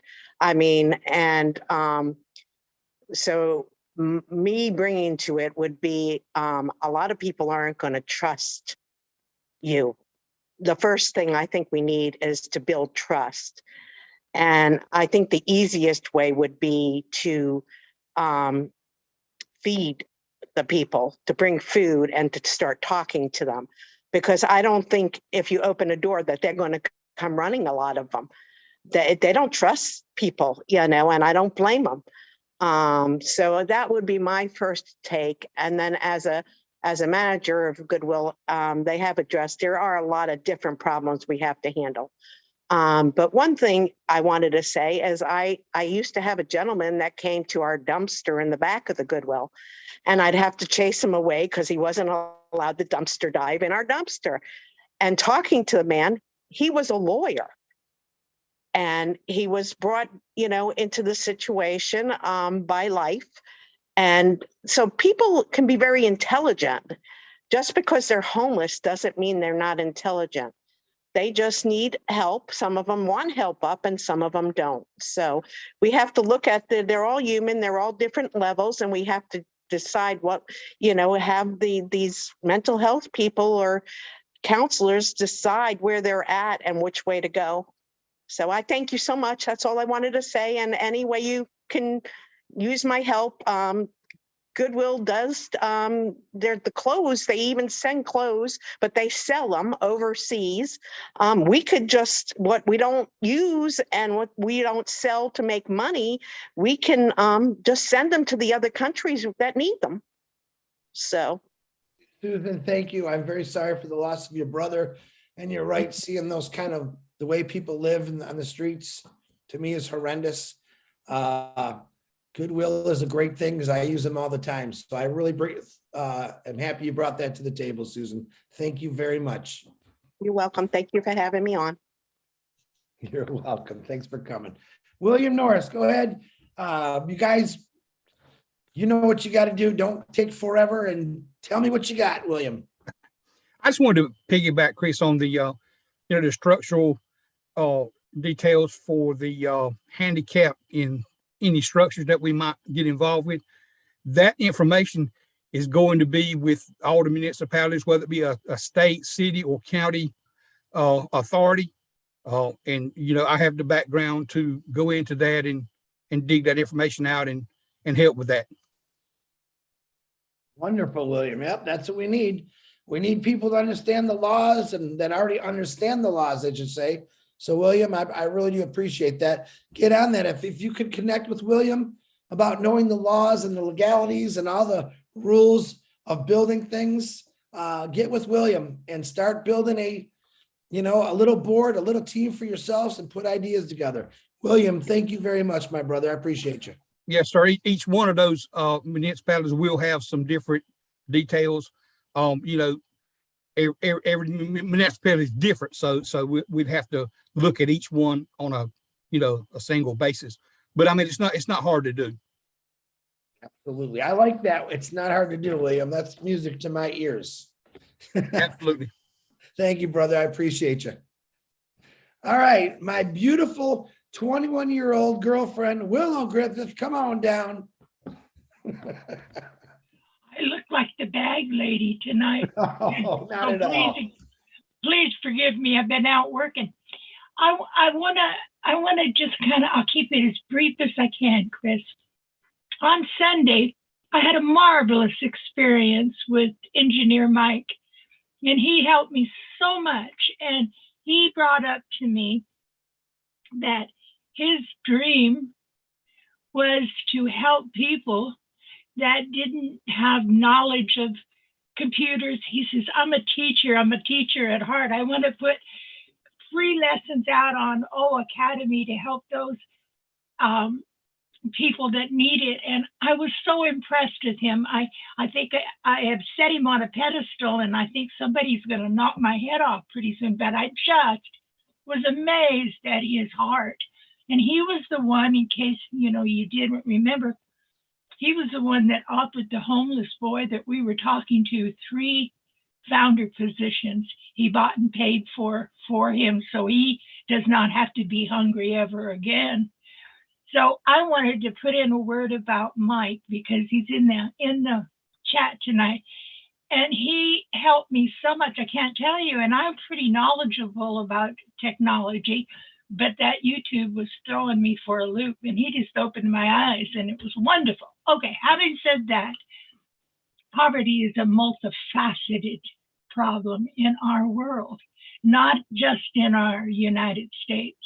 But one of the things here in the United States that is very, very critical is the mental health organization we have is so underfunded. And I have families that I know firsthand, and in their founders also, some of them, they have schizophrenic children that are on the street because they can't get them any facility to live in, and they're willing to pay for it, mind you. They have money, they have enough money to do it, but there's no resources for them. So when we start taking care of people on the street, you're going to have to do just like, Mr. Norris and some of the other more learned people. We can't just have an open door policy, because there are some out there that are violent offenders also. There are children out there that are violent offenders, and just because they're a child, you may think they're okay and they can snap on you and knife you in the back overnight, So we're going to have some bigger problems than we're thinking. And when Julie had us fill out the form, for one, I'm retired. I don't hold a license anymore as a psychologist, but I, have had the training. But I don't have the physicality anymore left that I could take care of street problems. I used to, but I can't anymore. And so I think those of us intellectually, we should get together. And like Susan, you know, she's had years of experience with the poverty situation with, I'm a Salvation Army fan. I helped with the Salvation Army for years and years and years, and they're a very, very, very good organization. But I don't have the physical stamina to do what you young spring chickens can do, but I can offer my 2 cents worth. So I didn't, you know, fill in some of the things that I've been involved with in my life, and perhaps I should go back and redo that, because I really didn't, because I don't hold a license anymore. And I didn't want to be, you know, putting it out there that I was a practicing psychologist, because I'm not anymore. So I'll redo it, Julie, you know, when I remember to get over there. But I wanted to say just one other thing, and then I'll get off because I'm anxious to hear Ash. I think what we're doing here is so big, and Chris is the size that can fill the shoes, and Peter Scher, of those that we need. But we have to remain unified and not competitive. If we are not competitive, we're going to reach out and touch more people and help and do more things that Mr. Ash has informed us to do, you know, what he wanted with Oh Bless. And I help women that are battered, and I counsel free for them without being charged with 3 crisis centers. So I work all day long, and I'm on Zoom constantly. I can contribute a lot of things, but it's mostly from my own home. I can't get out there physically and do it. But we don't want to ignore those people like myself that have enough knowledge about the street that we can help in our own ways. And so I just kind of wanted to get that in. I didn't want you to think I was trying to shirk my duty here, and because I think we all have a duty to those that need our help. That young man that was out on the street, I cried all night long. And thank God for our friend, Engineer Mike, helping him out. You know, people don't know how hard it is for kids that are ADHD, that are Asperger on the syndrome. They're brilliant, but they can't communicate like you and I communicate. So there's another thing there too, that, you know, some of them are blind, some of them are deaf. There's so many things we have to do to even tap into one little level of poverty. And like Ash said, I can't help everybody, but we can help one. And we did last week with Jeannie's little friend she picked up off the street. And that's how we have to start. Okay, I'm off my soapbox. Willow, listen, I don't care what your age is, because you're beautiful to me, but you just educated a lot of people. Maybe you can't get out your home and do like you used to do, but you got it. You got an internet and an academy that I'm sure you're going to be teaching a lot of wonderful things about. But Willow, everything you always say blows me away. I love you with all my heart. Thank you very much. You are as important as anyone in this family. Let me tell you that for your knowledge. Well, I thank you for that. Sometimes, you know, they want to stifle me, but I don't blame them. I like to talk too. But I want to tell my friend Marty just one word. I loved you more today than I've ever loved you. You did good today. I cried. You touched my heart. Don't ever stop, because we need you, Marty. Okay? Thank you, darling. Willow, now I got to run over there and give him a hug, because I know he's going to cry. But thank you, Willow. Now, before we bring on Mr. Ash Mafara, Marty DeGarmo would like to say something. Marty, the floor is yours, my brother. I'll be really quick. Willow, you shouldn't have said that right before I came on. Now I'm having trouble. Anyway, but thank you very much. Why do people do that to me? Listen, I know I talk a lot, but I do have 2 ears, and I listen a lot too. In the last few weeks, I see many people here in different qualities and things they know and parts of this that they can do that will blow it away. We've got captains, generals, lieutenants, sergeants, nurses, doctors. I mean, we're packed. I have a thought that I've probably brought up before. I know right now while we're having this meeting, or I'm pretty sure, there's men and women, army of people walking the streets, covering people, handing them soup, helping them whatever way they can. These people, to me, are unsung heroes. We don't know their name.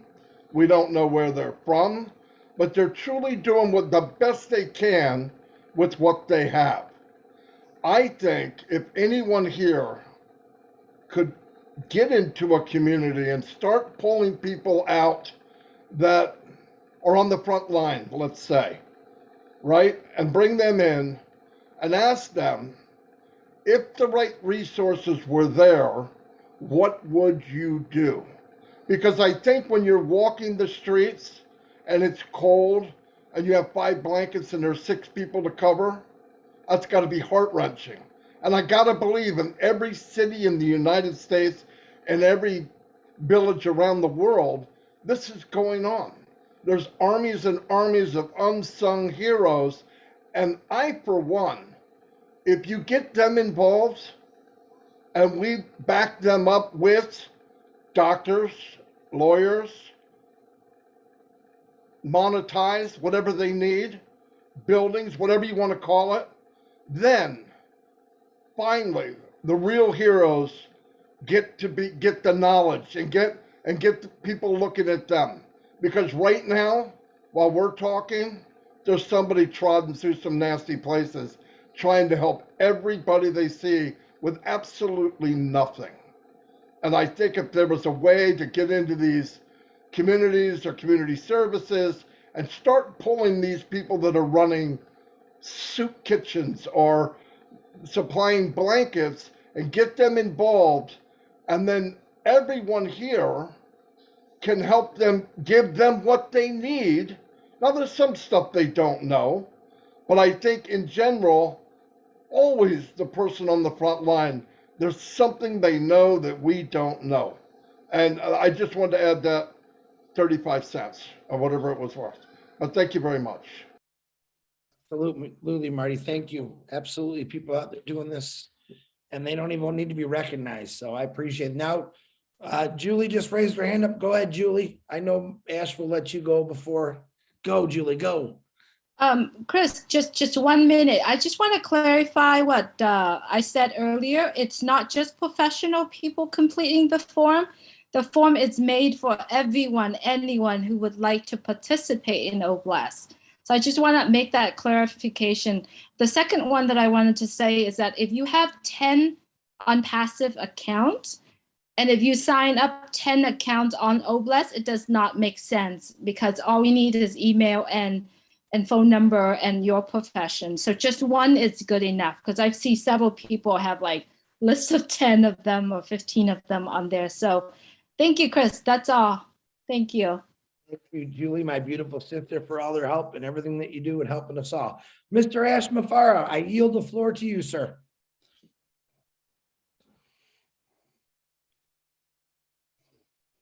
Now he's going to hide. Thank you, my brother. Okay, good evening. I was listening and I thought, no, I should talk. I do have a few things to say. I don't promise you it would be quick. So if you just joined us, great, because it's going to be here for a while. Why? Because we have business to do. If you've been here for a while, you can take a break and come back, but not very long, 3 seconds. Just want to thank you for what you're doing, Chris. Everybody, congratulations to Peter Sroor because his 2 daughters, Amanda and Mary, on Saturday will be graduating. 2 in 1. Can you beat that? So that will be a good event. And we're going to celebrate that where? On Burj Khalifa.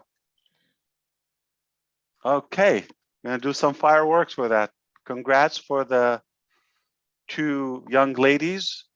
And I enjoyed listening to all of you. I appreciate you, but I have a few things I've been thinking about this concept of oh bless. Before I get going, I just have a feeling. I just have a feeling. I cannot prove it. I cannot validate it. I cannot confirm it. But Chris Johnson may be the first ONPASSIVE Mother Teresa.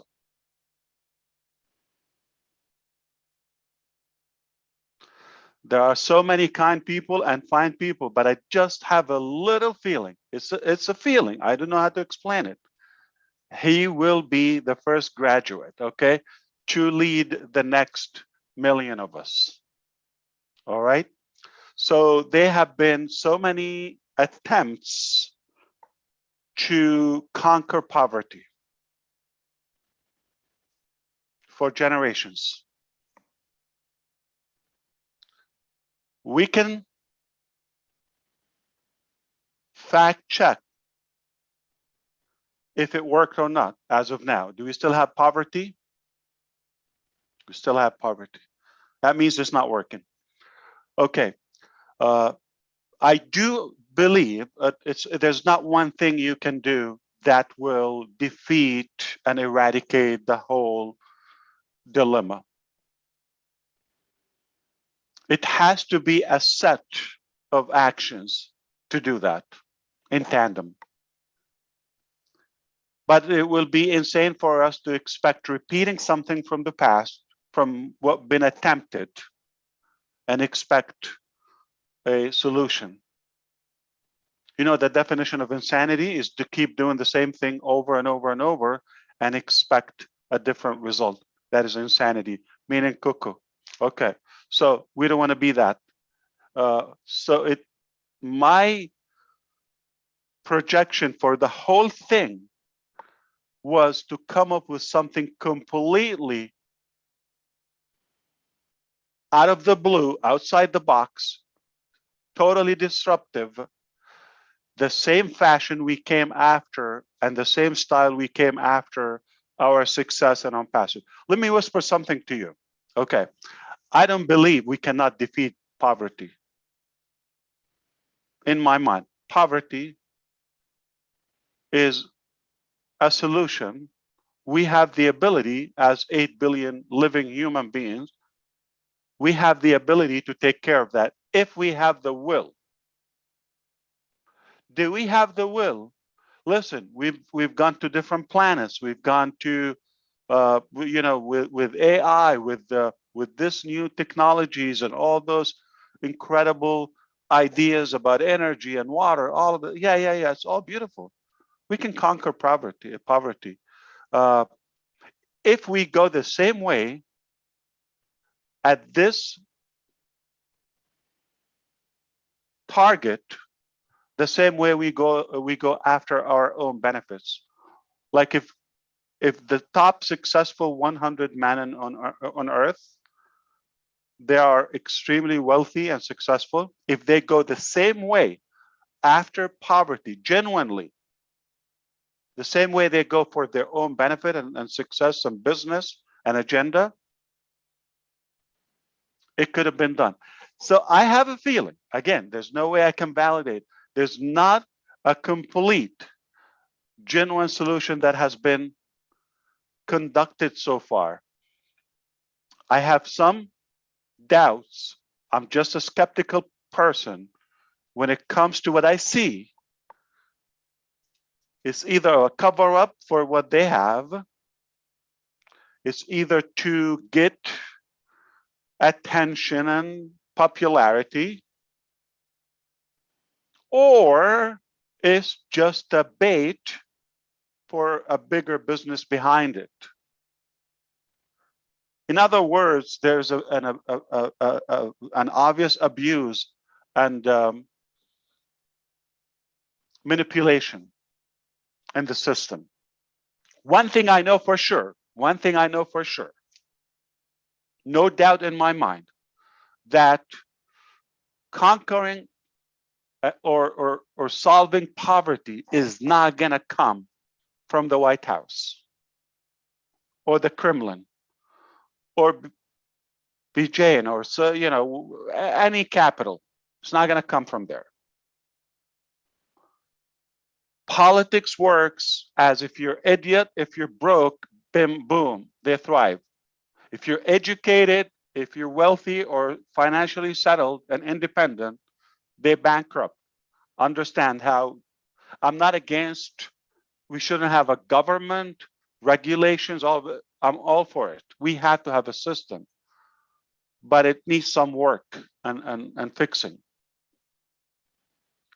So unless we fix so many pieces and understand the roots of poverty and the causes of that and solve them, you know, NLP, I'm sure Joyce and those who work in social work, you have to understand the brain programming.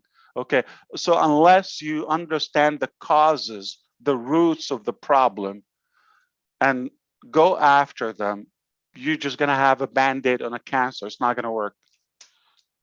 Okay, so we have to go after the root. What are the roots of poverty? And I hope you're not waiting for me, Julie. Are you waiting for me to finish so you can talk? Then jump over, because I feel bad if you have something. Okay, I don't mean to have hold. spoken, Dash. Oh, So I'm sorry? you're good. I have spoken, so you're good. Oh, you did. Okay, Yeah, thank you. fantastic. Okay, but you can jump in, cut me off anytime. Okay, when I'm not making sense, you just cover me. Okay, so what I believe.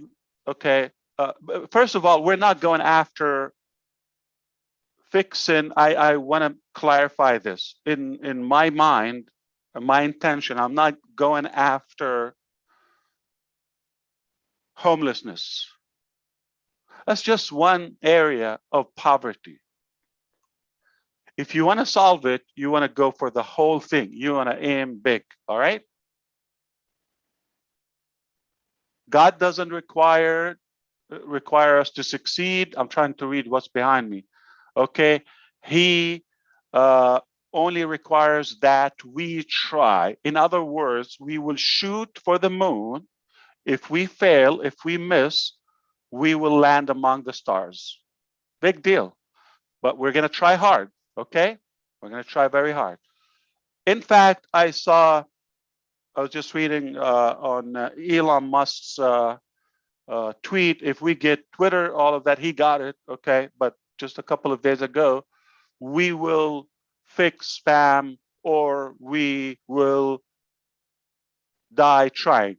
I don't believe we will die trying, because if it's in the right hands, it will be fixed. Even if we die, we will get it done. So just imagine a little fantasy, okay? We go after poverty, not homelessness, not water, not animals, not one. It's all blessed. The whole thing, that, you know, the whole globe is blessed. All right? Everything is done. I'm gonna show you how. So if we go the same way, with the same energy, the same stamina, the same wisdom, the same tenacity, after we went the way we went after achieving ONPASSIVE from nowhere, it's a done deal. Okay, do I need to rephrase? If we go as hard or the same exact way, the same style, we went after ONPASSIVE to get it done, you know, it's done, right? Okay, so the same way, if we go after poverty with deep conviction, with that real passion and desire to get it done, it will be done. It's a done deal. So the motive is what's lack, the will is what's lack, okay? And you have to do it, you know, all the way. Cannot fix one side of it and uncover, you know, have another loophole. Okay, you have to fix the whole thing. All right, so poverty comes from what? Wars, crimes, stupidity, I mean ignorance, uneducated society, right? What does it come from? Okay, corruption, okay, health issues, disability, in other words, okay? That's what, prevent people from having an source of income or proper lifestyle or burden on life, give them they give up mentally. Okay. So there's another thing I wanted to say that about poor minds and, it's all about, if you have, your success is determined by your mind. If you have a rich or poor mind, it is just going to determine your status, right? So I do believe that we have to consider education. You cannot have a separate dimension, okay? If there's a solution that doesn't take care of educating society, it's not going to be a long term.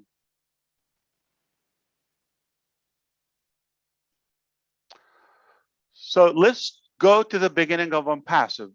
Let's see the commonality between ONPASSIVE and OBLESS.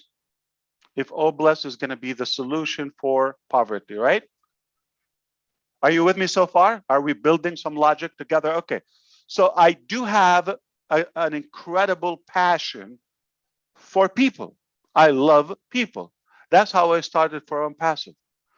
But I'm no longer alone. I'm not one individual anymore. Remember, individually, we are drops, scattered, nothing. Together, we are an ocean. And boy, are we an ocean now. Look who we have on board. Okay? I'm no longer alone. We do love people. I'm not the only one who loves people or have passion. So I do trust that we have a better desire, higher than before, higher than average, higher than anywhere else in ONPASSIVE, using OBLESS to defeat poverty.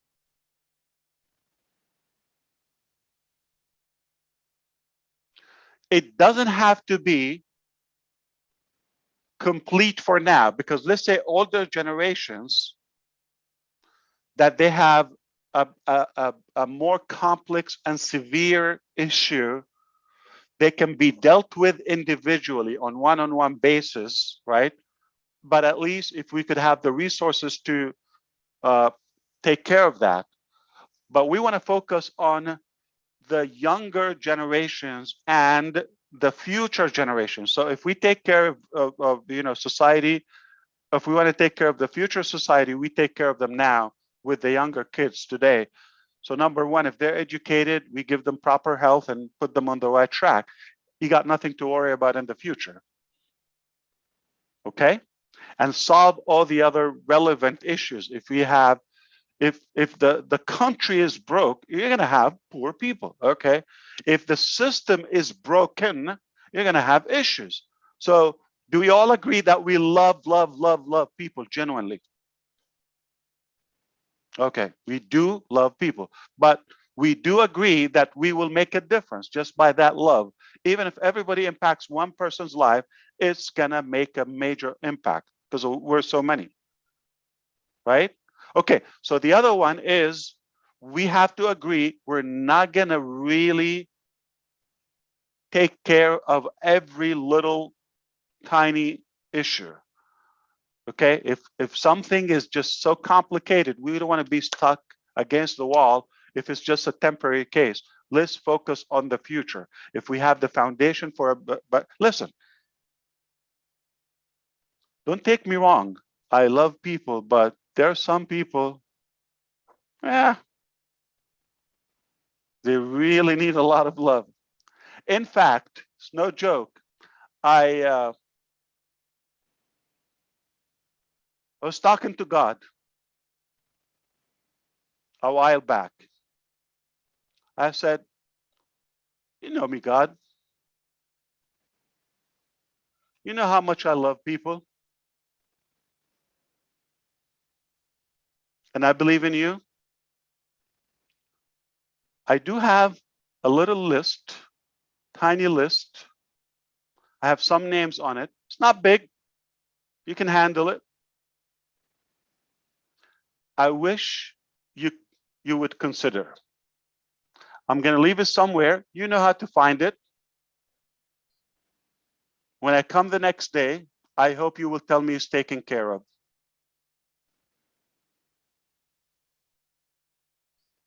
So it stayed there for a while. So I got the message that God said, I don't want them either.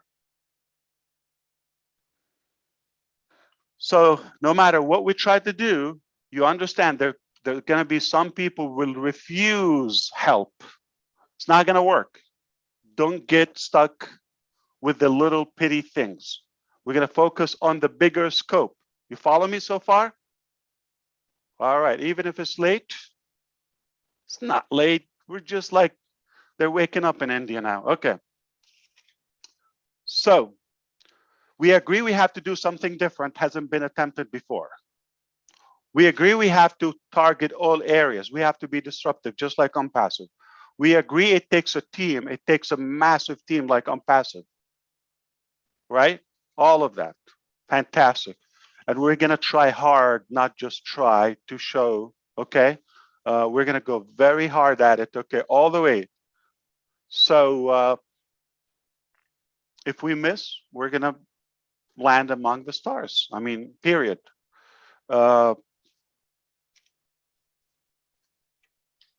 If you have a poor society, you're going to have you're going to have poverty, mentally poor, okay? If we have educated society, I don't mean diplomas, okay? I do have to say that. I hope you're not waiting for degrees and, diplomas. No, I'm talking about aware, okay? Effective. So I want you to trust me that perhaps how we do ONPASSIVE is one thing, right? If we do it the same way, it's going to be great. It's going to be a good success. Why? Because how you do anything is how you do everything. We're not going to do it for a show. Okay? Trust me, we don't need more foolish work to distract us from other things.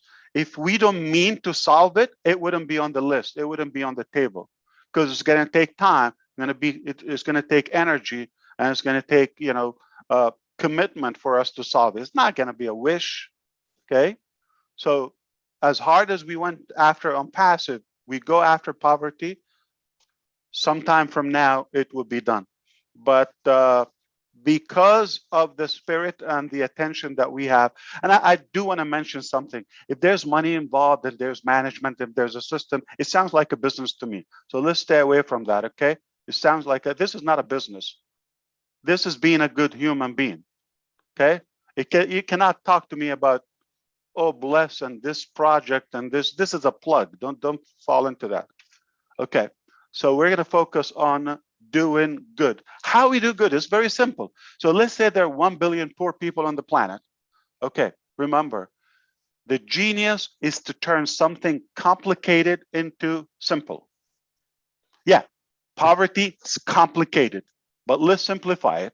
If people have enough knowledge, or the poor people, 1 billion people, if they have more knowledge in any area, okay, any area, it doesn't have to be on the book, you don't have to read and write, okay, if they just have enough knowledge to survive, take care of themselves, be independent,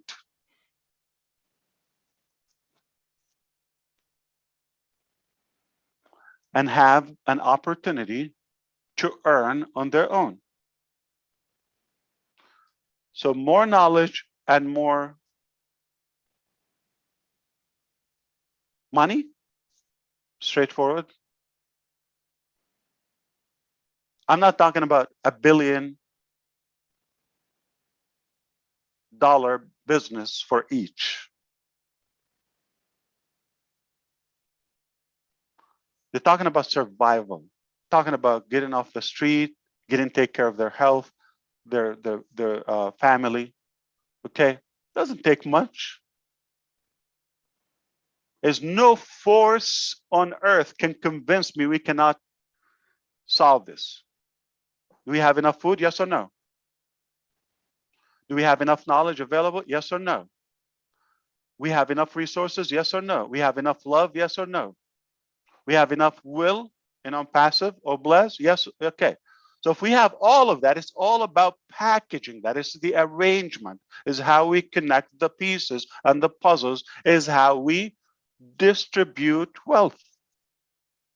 So why don't we flip the picture? And I'll give it back to Chris or Julie if they want to take over.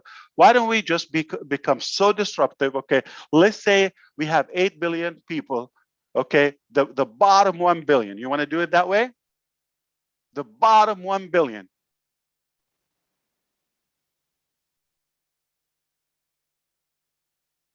Meaning they have less than $1.90 per month or per day. The poverty line.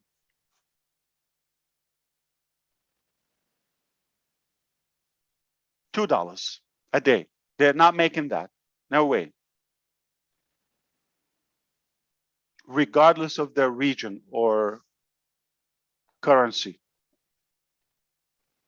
Why don't we go after the 1 billion and focus on them, emphasize our efforts for them to be lifted up first? In other words, flip the picture, have them above us, above humanity. They become the top 1 billion. How? The ONPASSIVE opportunity. So instead of going just complicating things and we're going to invent and reinvent and do, okay, and go the long circle where we have been before and, you know, many attempts before, why don't we systemize where we can educate those people enough? Again, they don't need to be scientists, rocket makers. They don't have to do that, okay? They just need to be sufficient where they have a device. That's the tool they need. Subscription cost, the ability to drive or to manage this business and account and put it to work. And how do you use it? One of them, we support them. The company's still going to do traffic to get one with us collectively one, and on their own, they succeed to do that. Now they have a business for life paid for, covered. I used this example earlier today with the Arabic team, and I just said 100. Let's think the cost is 100. I'm going to help you. It's a little twist on ONPASSIVE, but in a good way, okay? But it will be more informative, okay? So don't go too far and don't use this as the actual number, but I'm just going to give the 100 as, you know, whatever the currency is. Apple, onion, okay? Banana or dollars, coins, pesos, you name it. Okay, so we have 100 is the cost.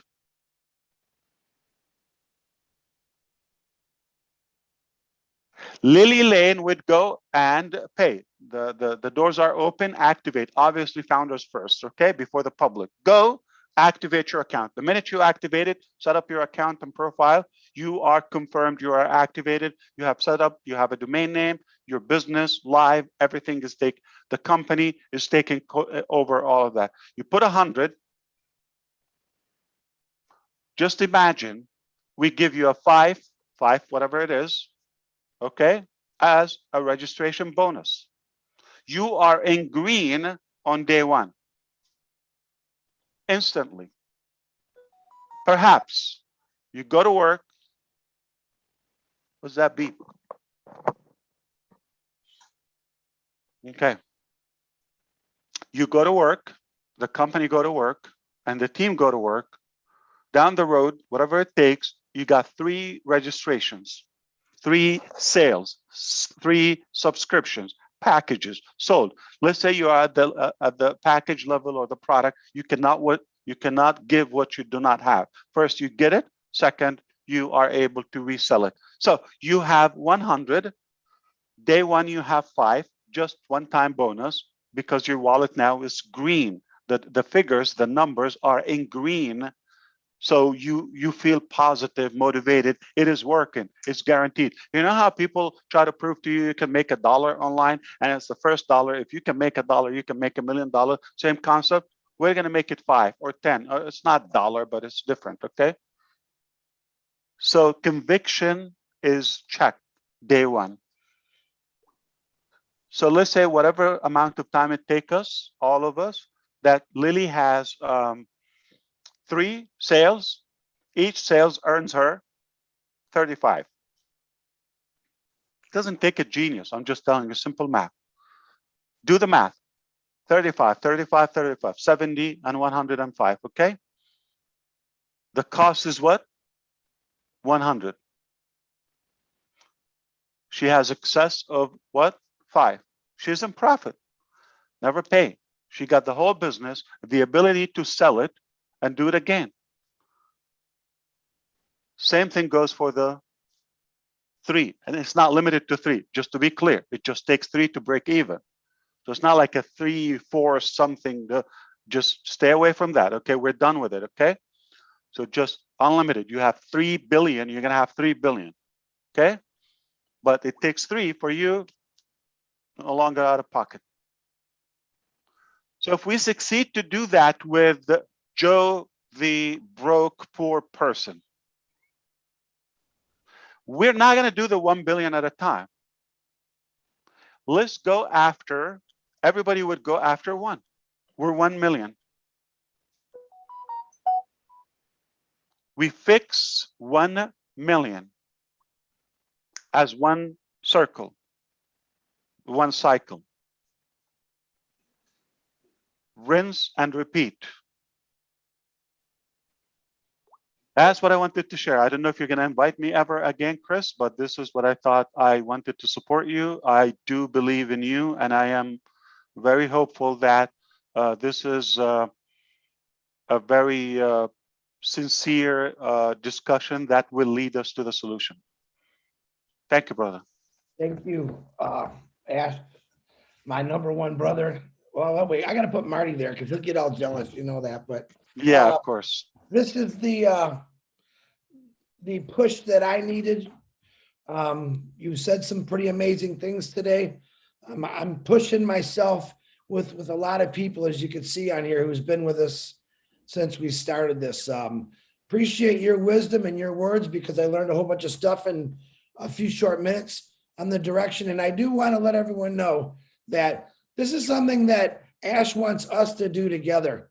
You understand, Ash's schedule is busy. He's always going to be part of everything, but we want him to keep going and doing what he's doing, because without ONPASSIVE, there is no OBLESS, because no one's ever done this before. No one's ever brought people together like this, and I'm still blown away by that. And once ONPASSIVE, which I already think it's going. In my mind, it's going, it's strong, it's hard. And that's why I said, man, you guys have some wonderful ideas, but structure is everything. Education is everything. And we just got to keep doing this. Like I said, the people that are talked on here that are interested in each other's ideas, man, make that connection with those people. Build these little committees or boards or families, however you want, and let's build this. OBLESS, like Ash said, is everything. Everything really that's wrong. So I'm really excited to hear him say that. And one of my favorite things he says is, and I write it down every time he says it, how you do anything is how we do everything. And he's absolutely correct, because if we work as hard on anything we do, and we take that much energy and put into OBLESS, we are unstoppable. It is curable. Maybe we can't fix diseases, but we can help people out with diseases that have been overlooked. And I thank God every day for coming into this family and listening to the advice of not just Ash Mafara, my brother Marty, and every one of you guys. You guys inspire me. Mother Teresa can't even hold a candle. I can't even hold a candle, but I'm going to try. I'm going to give it 100%. All right. Because one day, as Ash says, when I leave, and I'm going to leave someday, when my great grandkid says, yeah, my grandfather, my great grandfather was Chris Johnson. He was part of something called Obless, which you all know about today because it's a household name and it's probably written on everything because that's how I see a passive. But Obless, to be remembered that you went out and you helped people do things. That is the greatest memory that I want to leave. And I'm doing it with millions of people and it's going to keep growing. So Engineer Mike, number one, I want to back up what Willow said.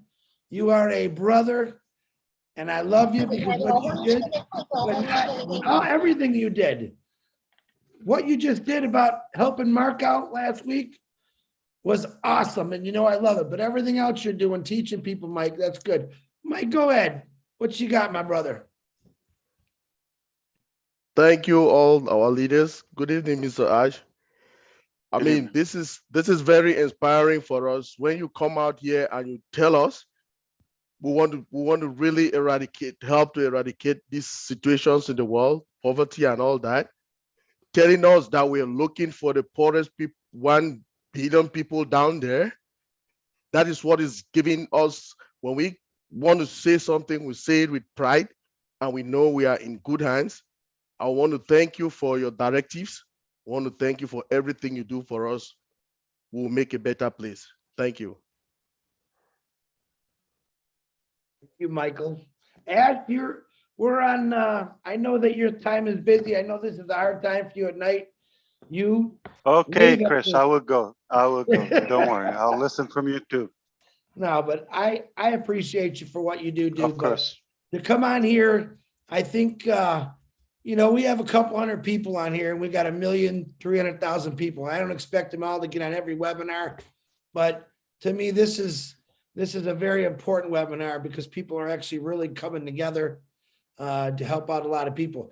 Julie, I know that you wanted to say something. Julie, you want to unmute yourself, please? Thank you, Chris. Mr. Ash, and you had just said it, Chris, how you do anything is how you do everything. I believe what you are doing in ONPASSIVE is you are currently building that foundation. And we're talking about structure, right? That's one of the reasons why I see that you have the infrastructure starting. And it doesn't matter how big we are going, but our foundation, it's not strong, it's not able to hold the growth and everything. It's not going to be sustainable. It's not going to last long.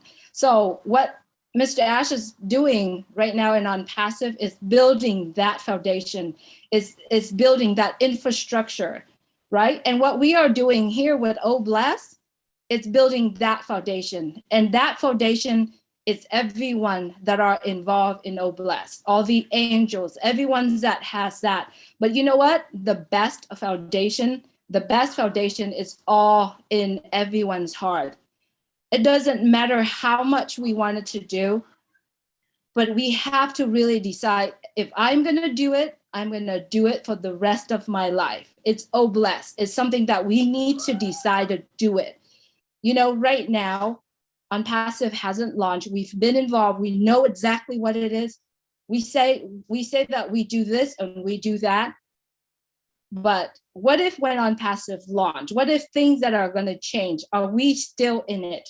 And that is the foundation I believe that we all need to start it. It's within ourselves. And I wanted to kudos to Chris. Chris Johnson is a person that exhibits that foundation, that heart, because every single one of us, if we truly see what he's doing and watching what he is saying, he exhibit that foundation. And I believe wholeheartedly it's what we are doing right now. It's not how we're going to do it. The how will eventually come. But if we are doing right now by building that strong foundation, have that infrastructure, have everything, single one of us are the infrastructure of ONPASSIVE, right? And all of us need to stand strong in that foundation in order to have that infrastructure strong and sustainable. And once we have that, I believe the how will eventually come into its place. So that's how I believe, Chris. And I wanted to say, Chris, you truly exhibit the oblast. And kudos to you, Mr. Ash, for seeing it in this guy I call brother. So that's all, Chris. Back to you. Ash unmuted himself. Ash, go right ahead. Thank you, Julie. Well, thank you. I was just going to say, like, don't worry about the time and all of that. If somebody's busy, they're not going to be here. And if they have something more important, they can go. But how many times we've been on shows or things that we just realize they're just a total waste of time. And if you tune into any channel or show at any given moment of the day, any country, you're going to find a lot of nonsense. You're going to find a lot of nonsense. And it's just sucking up people's time. And it's just for selfish benefit. Just a couple of people are monetizing that time. No, here's unique. It is something that is worthy and is going to make a difference, is the seed and the foundation, as Julie said, for something rather will make a difference. And it's not for a single individual. It's not about one of us. It's about none of us actually here. Okay. Ultimately, it will help us feel better and accomplished, but it's for others that they need someone else to care for them. You just need to care about one person. Okay. So it is worth it. I don't regret it. You know, it's a priority. It's not a side chat to me. It is a priority. We said it. It's not a joke. We said, oh, bless. We said, oh, academy. We said, oh, women. Those are for a reason. If we do those three things properly and effectively, we have a better society. We have a better global population, at least, you know, down the road. Okay, because I told you there's some, you know, crazy maniacs we cannot fix at the moment. Yeah, I mean, the good news, God eventually will consider them. You know, he's not going to change the system, so they will be taken. But sadly, they're still with us. So we're going to have to foresee this temporary generation ahead. Okay, the generations to come. Let's say the DeGarmo's grandchildren, those are the ones that should not have any dealing with this. This should be something from the history, just like past.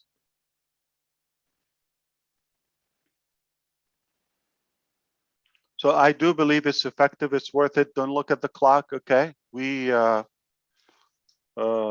you know, we have ONPASSIVE TV. It's live. Okay, so You made a good point, Ash. If you really look back in the history, if you study history, I think it's very interesting. We've never really fixed anything. If you think about it, what have we fixed? We still have racism in 2022. We still have hate. We still have poverty. Poverty. I mean, it's connected all, but you got something that says, hey, we're going to do something about it. Crime, wars just started this year. Yeah. It's horrible if you think about it. What have we done? What have we accomplished since the beginning? I think we made it worse, so it's time to make it better. Yeah. Think of 1969. If you were in Cape Canaveral, like in Florida, and witnessing, you know, Neil Armstrong and his buddy going up to the moon, and that day they confirmed from there if you would have been there thinking, wow, I wonder like 2022, where would be, the humanity if we are now here? Can you imagine 50, 60 years down the road? Imagine. 2022 is going to be unbelievable. Yeah, now, if we flip the picture, bring one person now and look back, they were better off. Hey, give me your idea of what you said the other day about how we're going to change the shape of the earth or the face of theirs. Give me one example that's really going to make everyone, think about it more. So the word is literally, so 3 words. ONPASSIVE will reshape the planet or earth, however you define it. Literally, the word is physically and literally. Physically. Physically meaning, you know how you look at it, like look out from above? It's a beautiful, sparkling, marvelous ball that is green and blue. That will change.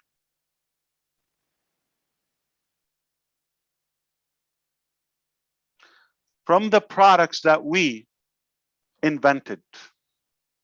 I wouldn't say it and just have a crazy idea. They're not necessarily digital products. That's what I want to be clear, because I've heard the recaps, okay? So just want to take advantage on and clarify that the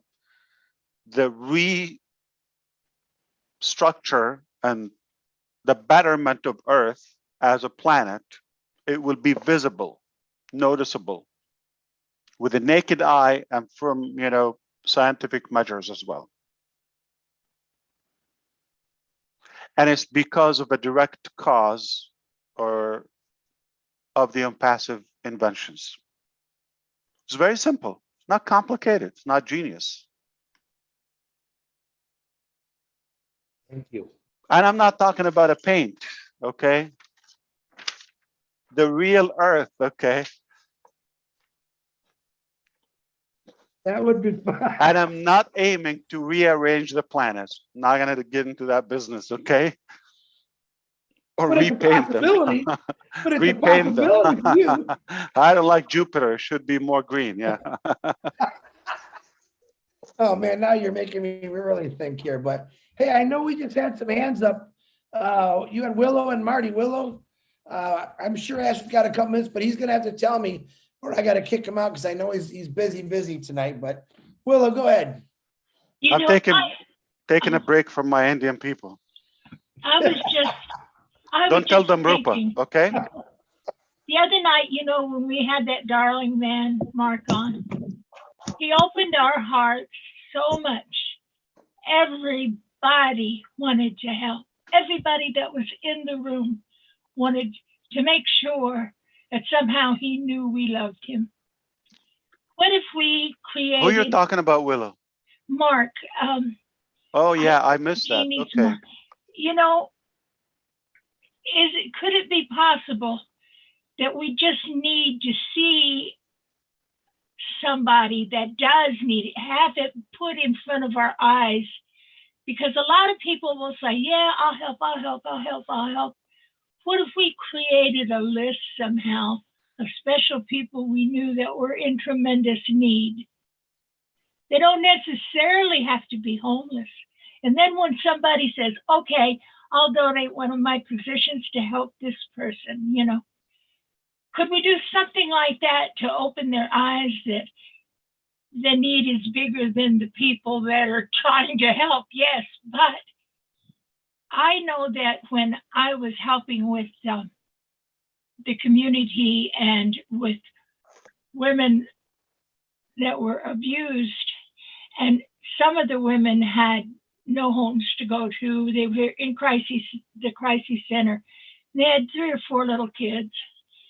And we would get together and we'd put their names in a basket between all of us. And we would ask people, okay, we need 1,000 or 1,100 to rent the apartment to get them in it, and then we needed another 1,000 for this. So we were really doing our own crowdfunding, but it worked because they had a face that they could put on their need to help, if that makes any sense. And so when I saw Mark the other night, I was thinking, I wanted to help the reservations. I wanted to give the boys and girls their computers so they could compete in the real world and all of that. But then I seen Mark, and so I just had one other desire in life, is that I just had enough to give to everybody I want to give to.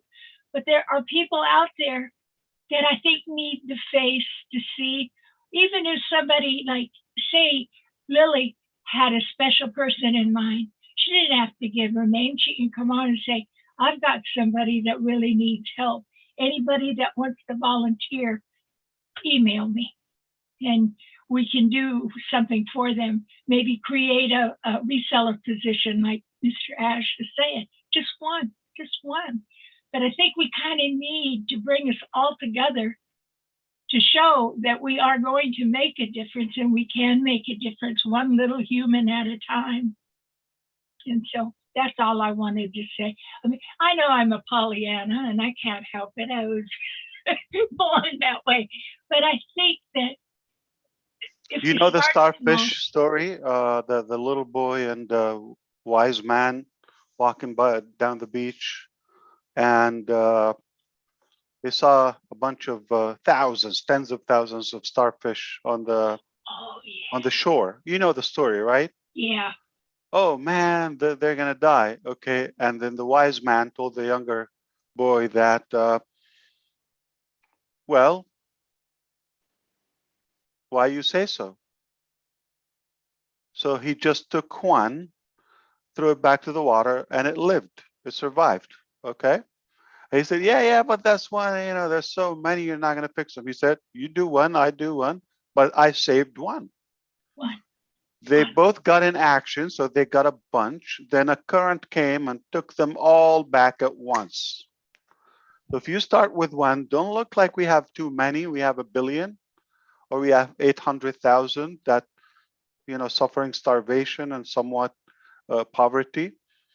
It's really not complicated. 1 billion of us look out for one person, and even we don't have to be 1 billion because 1 million can take care of a few. But then we're gonna inspire exactly what I said about India. We're gonna inspire. You're gonna inspire one more.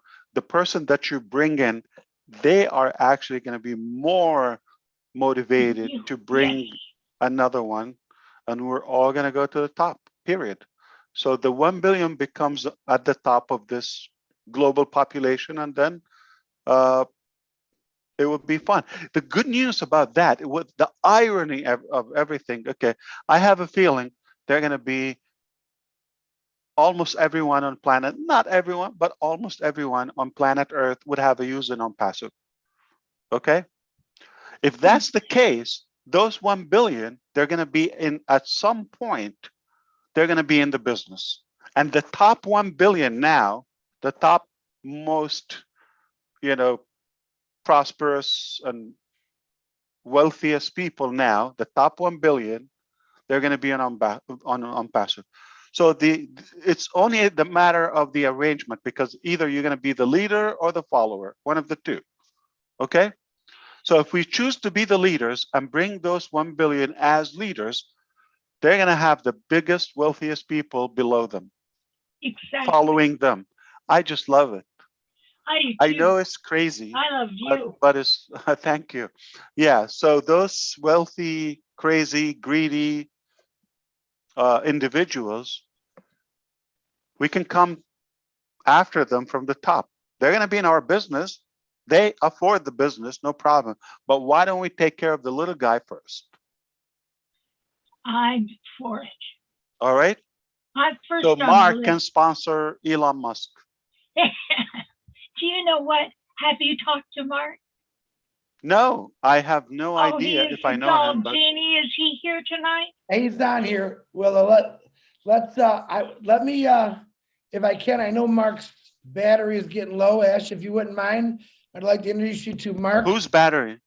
Mark is, Oh, okay. he's our new founder, but. Not his Gene- heart battery, right? Yeah, His no. device Hey, battery. That's easy. No Ash, problem. We he's can got give a him a heart. battery. He's got a heart and mind just like yours. Mark, if you could please unmute yourself. Gene Olivia actually connected with this gentleman. He's really phenomenal. Mark, you want to, Rupa will get you and Nathaniel will get you, but Mark, can you please unmute yourself? Namaste, Ash. First of all, how are you, Mr. Ash? I'm fired up. You see me? I don't run out of battery ever. Thank you so much. Happy Ramadan for you. Thank you.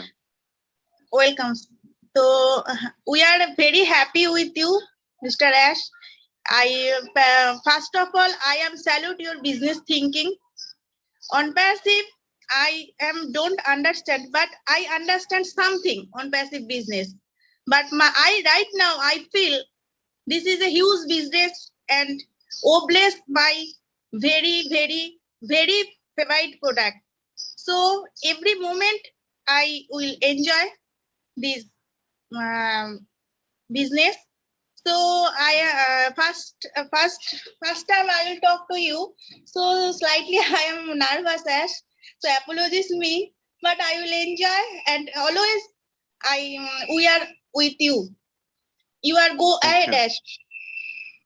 Appreciate it. Thank you. Thank you, Rupa. I know you've been dying to talk to Mr. Ash. Mark, I apologize. Mark, can you please unmute yourself? Gene, did you text him?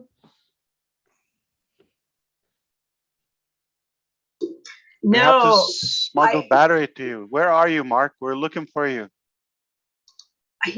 Yeah, he is there. Are you able to unmute him for? Yes, I asked him to unmute, but he hasn't replied yet. Mark, we're waiting. He's such a darling. You know what, Jeannie, is he outside a building? I see where he's not getting. Where does he live? Where is he in the States? Where? Pennsylvania, I believe. He's in Pennsylvania, and he is outside. He's in a safe place. Very good. Someone So no battery? I'm trying to reach him. Battery is beeping. Could everyone please, could everyone mute your mic really quick? I'm trying to figure out where is that noise coming out from. Okay. Hold on. Is this a good ratio?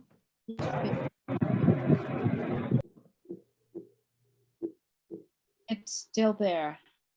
That's India. I think that was Advocate Jaspel that was creating the noise. Yes, but there's the beeping still going on. I'll mute myself and let's give it a minute to figure Yeah, out. there's some humming. I agree with you, Julie. Yeah. I think it's Julie.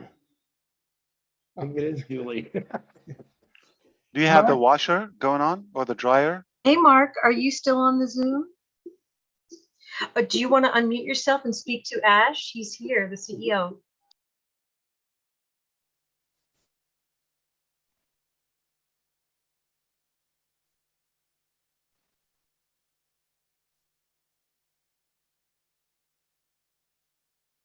Come on, I believe.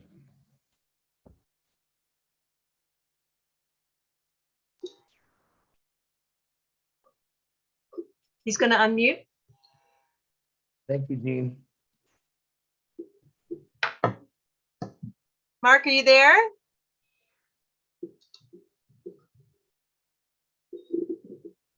Yes, I'm here. Hi. Do you have Hi. enough battery to talk to the CEO? Yes. Excellent. Hey, Mark. How's it going? Fantastic. I heard so much about you. My name is Ash. Very good to connect with you. I know you're in Pennsylvania. Yes, I am. All right. So are you going to run out of battery anytime soon, or do you have a few minutes to talk? I have time to talk. I have battery power. Fantastic. We just want to get to know you. I heard like wonderful things about you. Everybody's bragging about you. If Willow wasn't married or something, she would propose to you right now. Okay, but so what's the deal?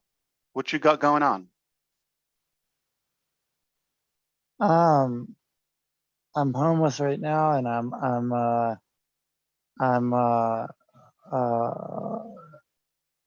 I've got For how long well, you've been homeless? I can do so many 11 months. I can do so many great things on earth. And I just have to go do it. And I've got you know, I have Asperger's, and people have doubted me and said I can't do things, you know, that other people do my whole life. And I How old are you now, Mark? I'm tomorrow I'm gonna be 31 years old. Tomorrow? Yeah. Like in 20 minutes, the 27th? Yes. Happy birthday. Wow. Did you know that? Everybody? Thank you. It's a birthday party. Wow. We can drink water at least virtually. Mark, I was homeless for longer than 11 months, so no big deal. The weather is good, and I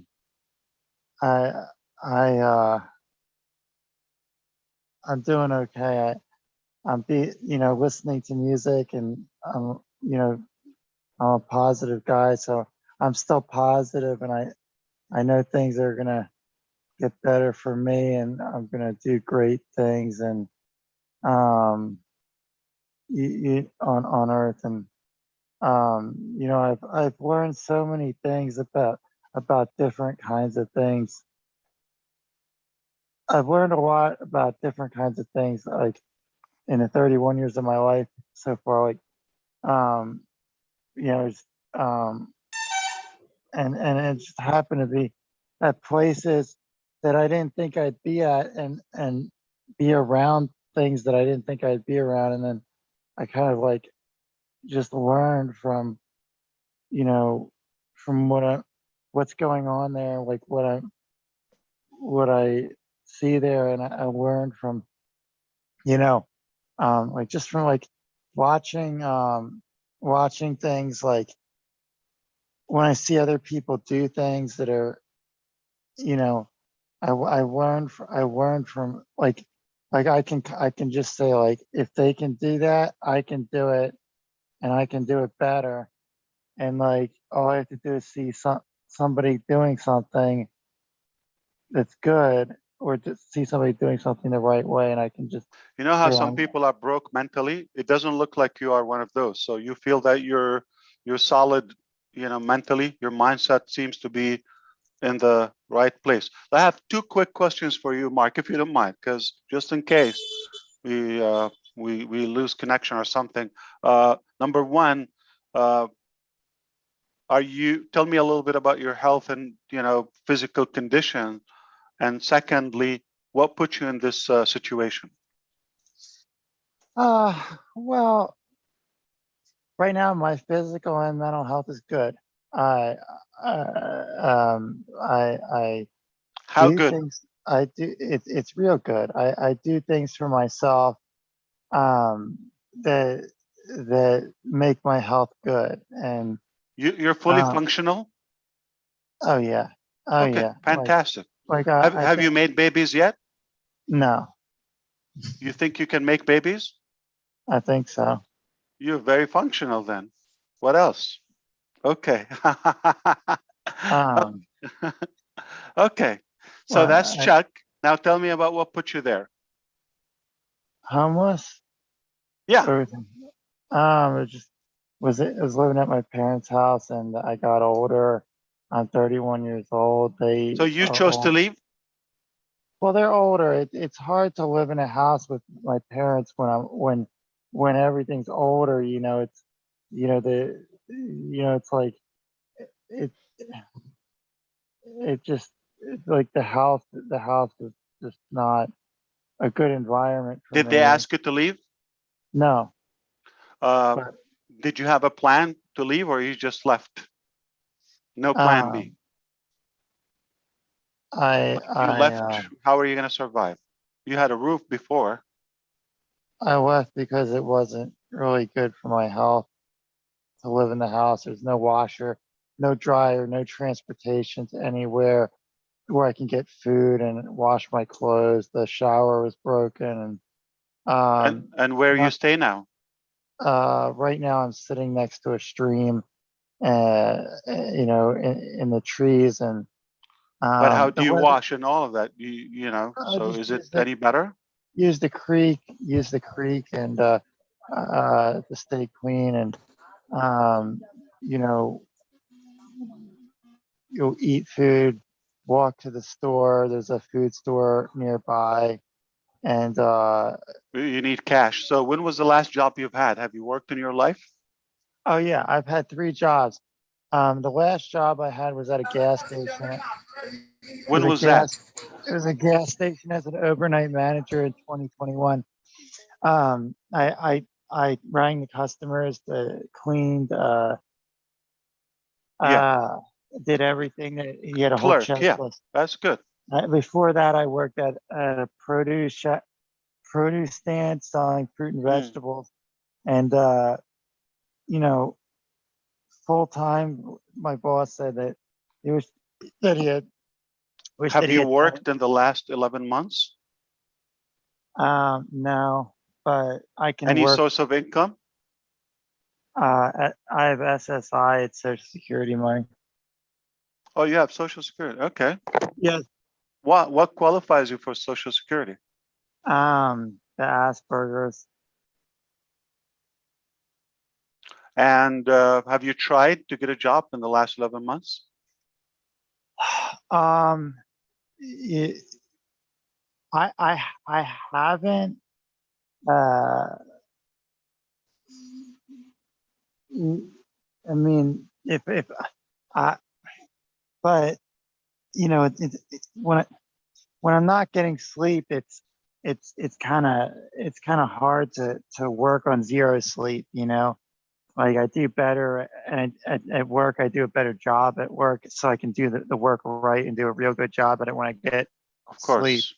And not getting sleep. I was the same way when I was in school. Like I always did better on tests and did better in on my Are you class. getting enough sleep and nutrition these days? I think that nutrition, yes. Nutrition, yes. Sleep, it's a lot better. I've modified, like I've changed I've changed how I'm doing the homelessness that allow so that I'm doing the homelessness a little bit different than I was when I became homeless. So now I'm doing this a different way so that I'm actually able to get some sleep, and like I could work now if I Where was did able you to find stay during the snow times last few months? during the snow. I was on the sidewalk, and I just had to do it with like 5 blankets and 3 heavy thick coats, like lots of like warm coats and sweatshirts and blankets, and stay inside of a sleeping bag, and like a really thick heavy sleeping bag, and I made it through the winter. Do you consider yourself healthy? Yes. Do you consider yourself young? Yes, I could run 500 yards at like the speed of light, and not feel tired. So it's very obvious that you keep yourself positive. How do you do that? I listen to music, and Music. and it sounds so good that it makes me feel like I can do anything on earth. I thought you listened to Marty DeGarmo. I'm sorry. Okay, which music do you listen to? Band music, a lot of trumpets, brass instrument music. On the phone? Yes.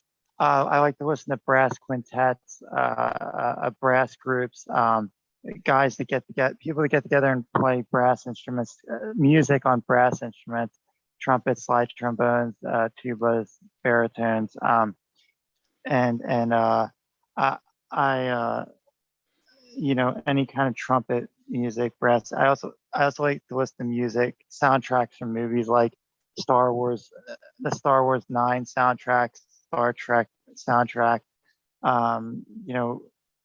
Some movies have good music in them, but mostly I like to just listen to brass instrument music, like I was saying, like trumpets. Mark, do you know there are 315 founders right now listening to you from the ONPASSIVE on Zoom alone, and it's being live streams on multiple YouTube channels, and others are going to play it back sometime in the future, tonight, tomorrow. Okay, so it's safe to say that thousands of people are either listening to you or will at some point listen to this. Okay, I don't know if you feel this way. Do you feel like we're family to you ONPASSIVE founders? You feel comfortable with us to talk? Okay. So would you share with us what's your plan as your family? You got the brain, you got the physicality, you got the you're young, you're a baby, you're a kid. I'm gonna find a place to live. I'm gonna find Which one is first? The chicken or the egg? You find a job first or a place to live? Well, I mean, I think I'll take anything I can find, whatever I find first. Something is better than nothing. The first thing I find, I'll take. If it's a job, I'll take it. If it's a place to live, I'll take it. What about the gas station? They wouldn't hire you anymore, or they got somebody? Well, at the time, things were a little bit different back then. He had an employee that was a criminal and was committing crimes, and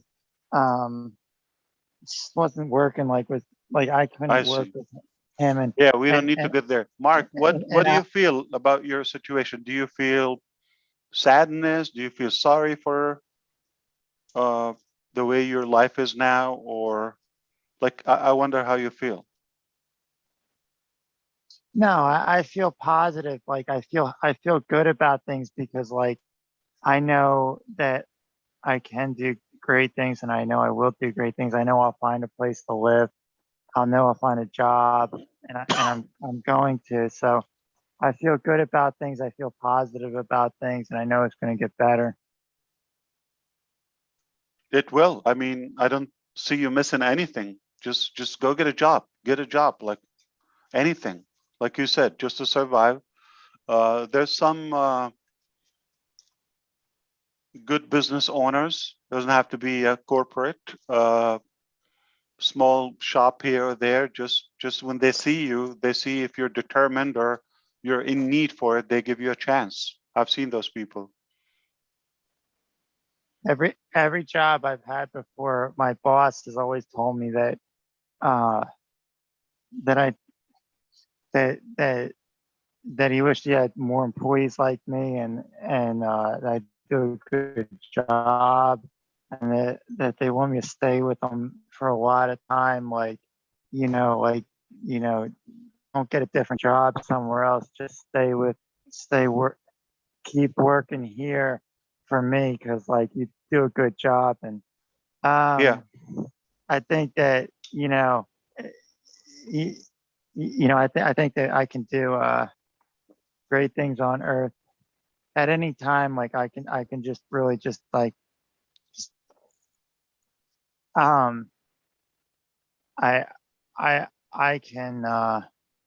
I can do some pretty great things. And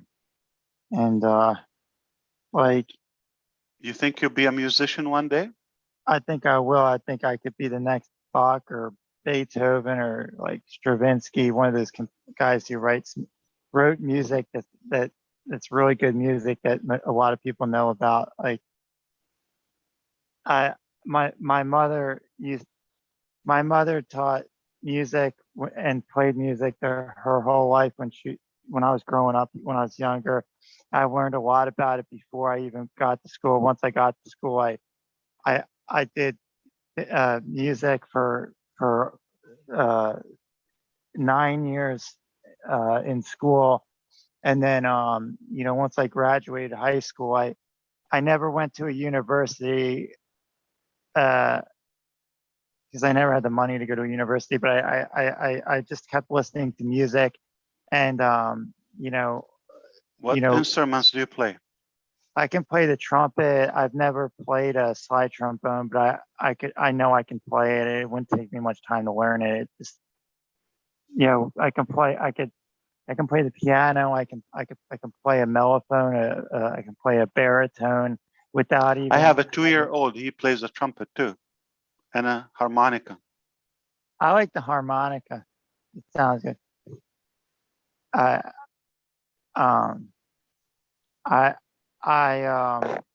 He's not professional by all means. He's just music. It's a hobby. Good. Music, I think, is good. Like I think it can make anybody's day better. Like when people hear music and it sounds good. I don't mean music that does not sound good. I'm talking about like music. When people hear music that sounds good and it sounds real good, I think that it can make people's days better. Like if it's real good music and it sounds real good, and like somebody that's practicing makes people good at things. Like the more you do something, the better you are at it. And what attracted you to ONPASSIVE? What got you into ONPASSIVE? Okay, I was talking with Gene about ONPASSIVE, and I think differently about things on Earth, and I like how ONPASSIVE thinks differently about things and does things different. And there are like people on Earth people on Earth don't really, they don't like different. They don't. I mean, when I say they don't like different, like a lot of people think that things that are different, people that think differently and do things differently, people think that's wrong. People think that's bad. People think that that's not how things should be, is like different. But that's not right. Like different things are good. Like, and different things,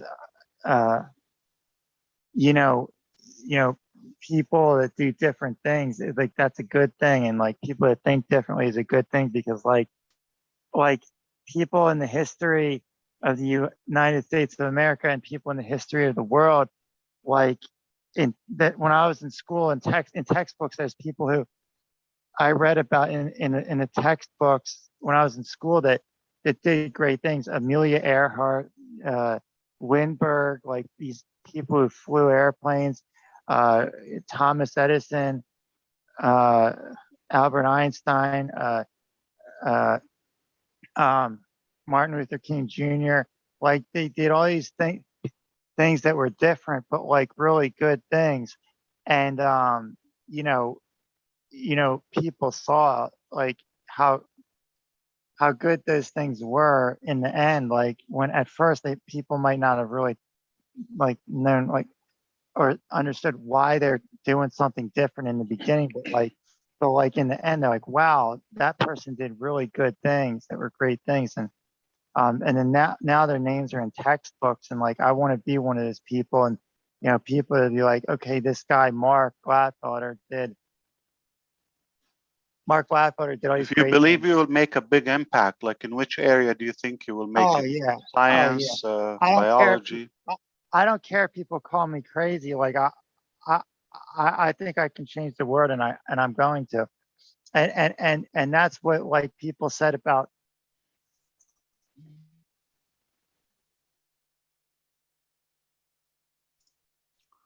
We lost you, Mark.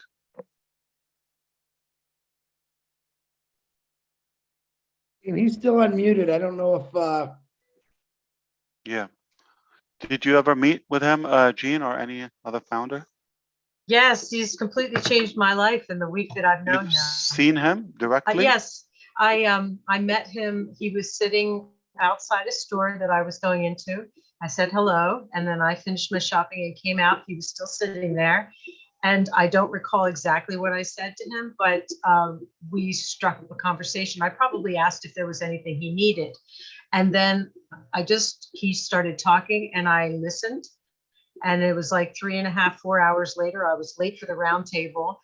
He just poured out. I just listened. And how did he and appear then, to you from the first, sight? Like crazy or no, hungry to show his potential? What did you feel? intense and no eye contact. So I wasn't sure what to make of me. And so let's take advantage while he's reconnecting.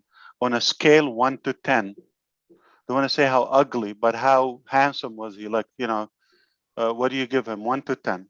I would say very handsome. Okay, so he's like 8, 7. Oh, I hate doing that. I'm not going to do that. I think he's a Oh, handsome man. I do. He could be my son though, so let's not go there. So he's handsome, he's young, he's ambitious, he's positive, he's super young. I don't know what's missing. Well, the Asperger's has caused some challenges. That has, not everybody is, when you talk to Mark for long periods of time, you start to see where when his mind is working on something, some people will understand that and some people will not. Some people won't have the patience.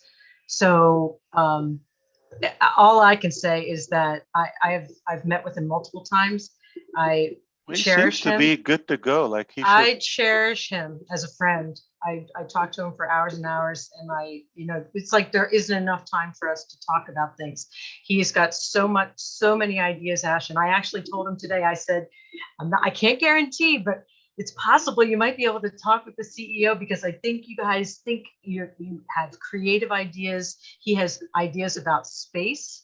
He has ideas about so many things, Ash. He's just raring to go. I feel his passion about music for sure. Yeah, there's something about music nutrition that he lights up. Yeah. So I got him a trumpet.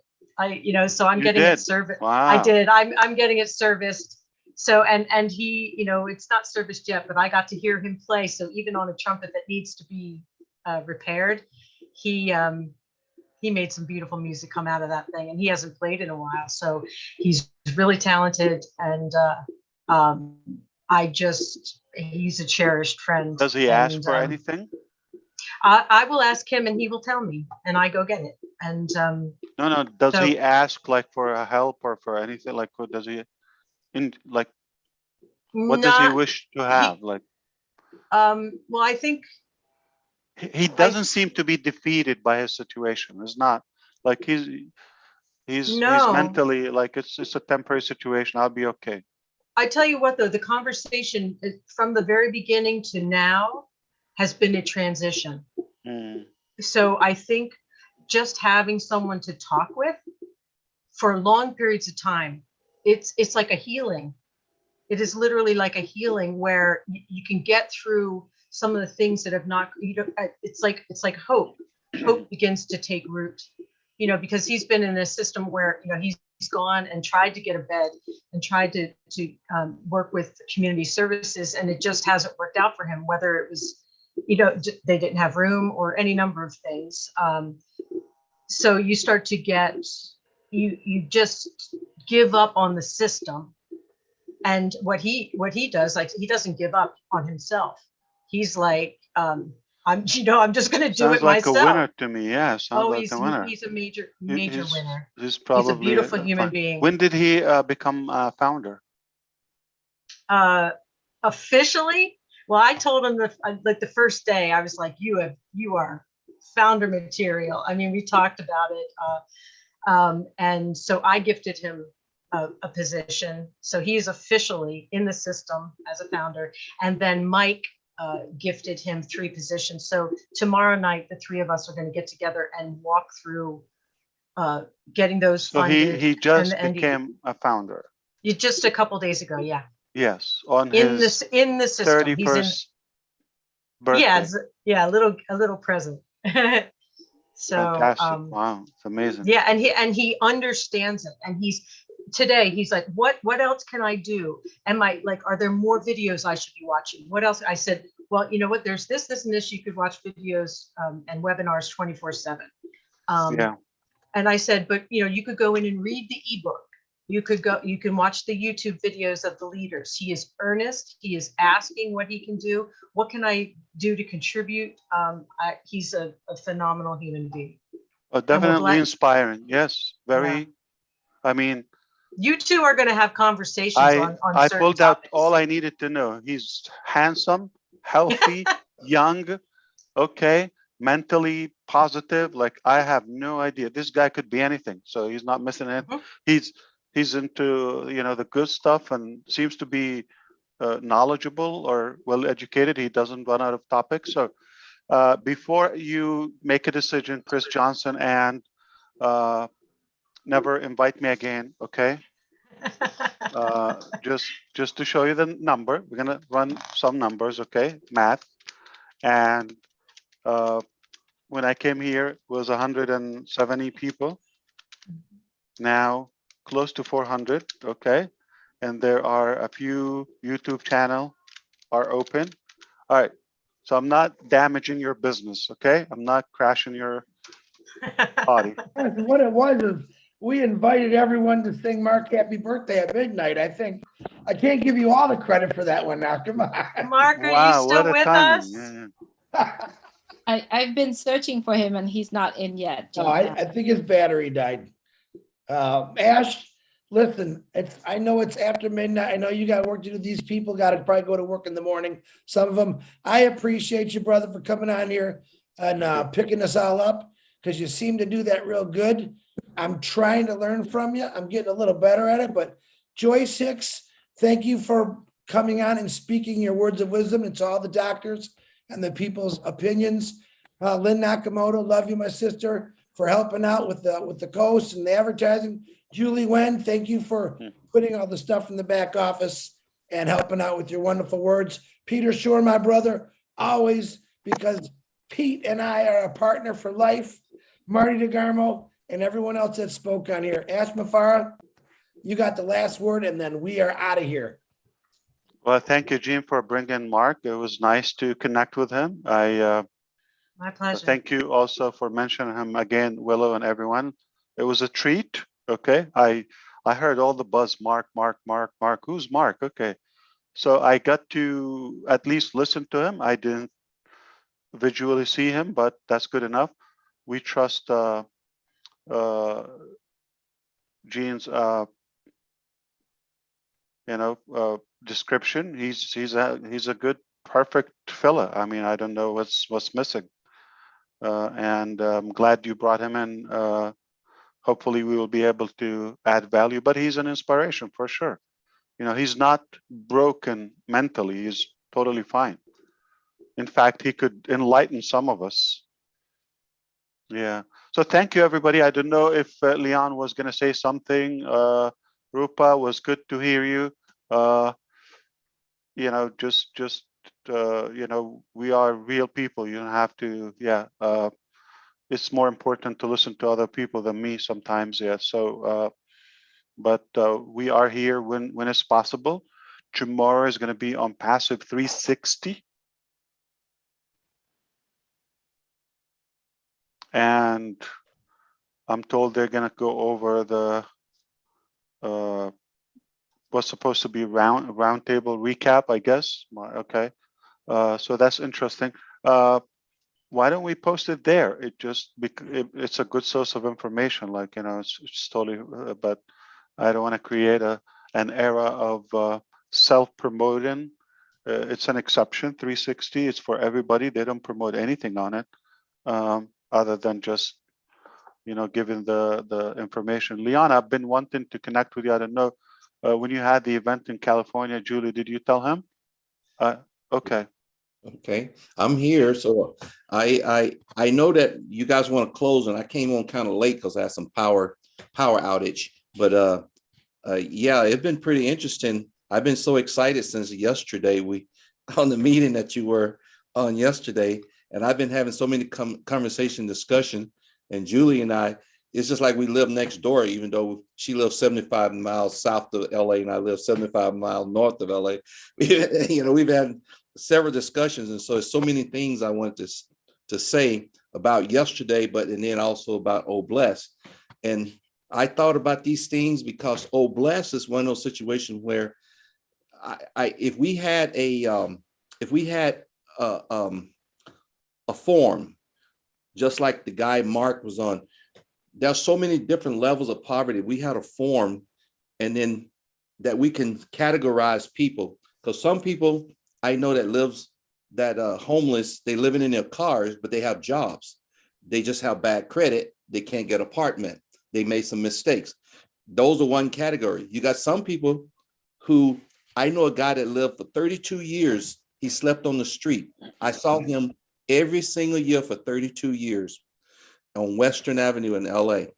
But after the COVID, I didn't see him anymore, but he lived in the same place. That particular guy, I don't think you could have pulled him off of that street corner where he lived.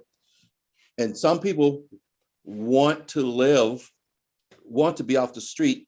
So you got to have all these different categories. Some people just want clean drinking water. And you got to be able to categorize all of these people. And if we can build that form, because we have so many people on ONPASSIVE that have so many different backgrounds. And then once we get all these forms and get everybody categorized, then we can put them all into groups and people can volunteer which group they want to work on. I heard a guy say he knows about logistics. He knows a lot about logistics. And see, that guy is the guy that needs to be working with groups for logistics. And I know some people who out there on the streets are educated, have PhDs and have all kinds of, they just ran into some bad luck. Some people have substance abuse problems that ran into bad luck. And you have so many different areas. And I just look at that. I get so excited when I see so many different possibilities by putting these forms together. And by and then we build a blueprint build a boilerplate blueprint on how we can tackle homelessness and tackle poverty and tackle feeding people once we categorize, and then pass that through some of the mental health specialists and see, or let them bless our list and stuff like that, and making sure we're working from the right direction, because everybody seems to think that you have to make sure we know what people need first, and once we make sure what people need, and then we can actually go from there. And yesterday you mentioned something, and it's all about infrastructure. Like ONPASSIVE have many different infrastructures built into ONPASSIVE, and Julie and I was talking about it, and I'm so in depth in the infrastructure business because I've done it for 27, almost 30 years, just for building infrastructure. For example, if you build a wastewater treatment plant, you can't build a treatment plant for the population. You got to build it for expected population growth. Just like ONPASSIVE, we can't build Odesk for what we think. We got to build Odesk for bigger, because if you don't build it for bigger, once everything starts, they'll failure because it's not big enough. And I think ONPASSIVE it have so many different possibilities, and the infrastructure has to be correct. It's just like if you size a pipeline to hold 1 million gallons and you get 10 million gallons, you're going to have failure because the water going to back up, and you're not going to have the pumps to move the water, just like ONPASSIVE. And I like what you said. We're not in no hurry. We got to build it right. The system, ONPASSIVE got to be built correct, because once not that we don't want to assume, just I'm sorry for that. Not that we don't want to assume, but which one is the priority? Doing it right or doing it fast? Doing it right. doing it right. You got to be done right. And I was talking to Julie. I said, you're such a genius in leadership and infrastructure. Leon said you're just a genius, like pure genius. He just said that. Yeah, just pure genius, because you thinking way outside the box. I mean, you thinking way ahead. You can't rush things. You gotta build it. If you build a school for 25 people and 100 show up, you fail, because you got to make sure you have scalable school. Yes. And everything got to be scalable. Yeah. And that's what I like about yesterday. And I've been so excited engaging people all day today and yesterday. And Julie and I talked last night. And like I said, it's all about the leadership and how important it is. And I just want to let everybody on this call know, I am so blessed to be working with Julie, because Julie, she's such a best leader. When she told me and she led me and we start communicating, and she helped open my eyes to a lot of things. And I just kept growing and growing and growing. And all because I had her as my leader. And if we had every leader, and a lot of people, I see the same traits online, Mr. Charles Lasson and Mike Williams, they these, and everybody else, that people that I'm not even mentioning name, Marty, of course, and Redford, it's a big list. It's a big list, and we have the right infrastructure. Anything can go. Anything. Do you have connections with Chris Johnson? Yeah, I don't have it, but yeah, Chris Johnson, I watch him talk all the time, and I'm watching him, and just people like this, like that, and we can move the world. We can move mountains, because I mean, connections like influence. Like I'm trying to get a bribe with him, because just in case. Yes. Yeah, he's talking to somebody at the moment, making a decision. How do we ban Ash from future conferences? Just in case, you can talk him out of it. Tell him, look at the numbers, Chris, and reconsider. Okay. Yeah. Okay. And we have so many like-minded people. I don't think anything. I think everything is possible. Anything possible, everything is possible, because no doubt. So many like-minded people. And I always remember what you always said a long time ago. Bigger the team, bigger the dream. Bigger the dream, bigger the team. And we have all of that. But like, also you have to understand, it's not just dreaming. Taking action is the key. Is the key, the distinguished difference between those who make it and those who are just they're just delusional. So I do believe that once you have the plan and the dream, it's just all about action. So we took unlimited action. We just opened it all the way. And I do believe to get where you want to go, you have to pay a price. Okay. Yeah. Not going to come handed to you. So, and it's been said that pay now, play later. Yeah.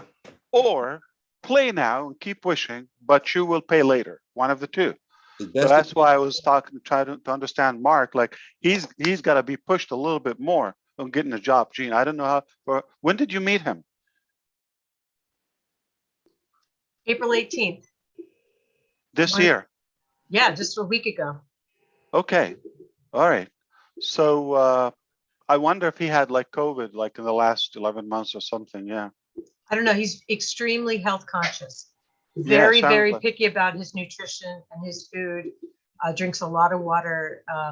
Yeah, he's very. Does he look 31? And I'm sorry, I'm not talking physicality. I'm just like you sometimes I have asked. Okay, does he? Because his voice sounded. His voice is older than 31. His voice. Well, he was really tired tonight. Yeah, I think he had he had a hard day today. So he's he a had little bit started more to fall upbeat. asleep. Yeah. Okay. Yeah, because he and I talked for hours earlier. But he was picking up more energy as we went on. Yeah. Okay. Oh yeah. And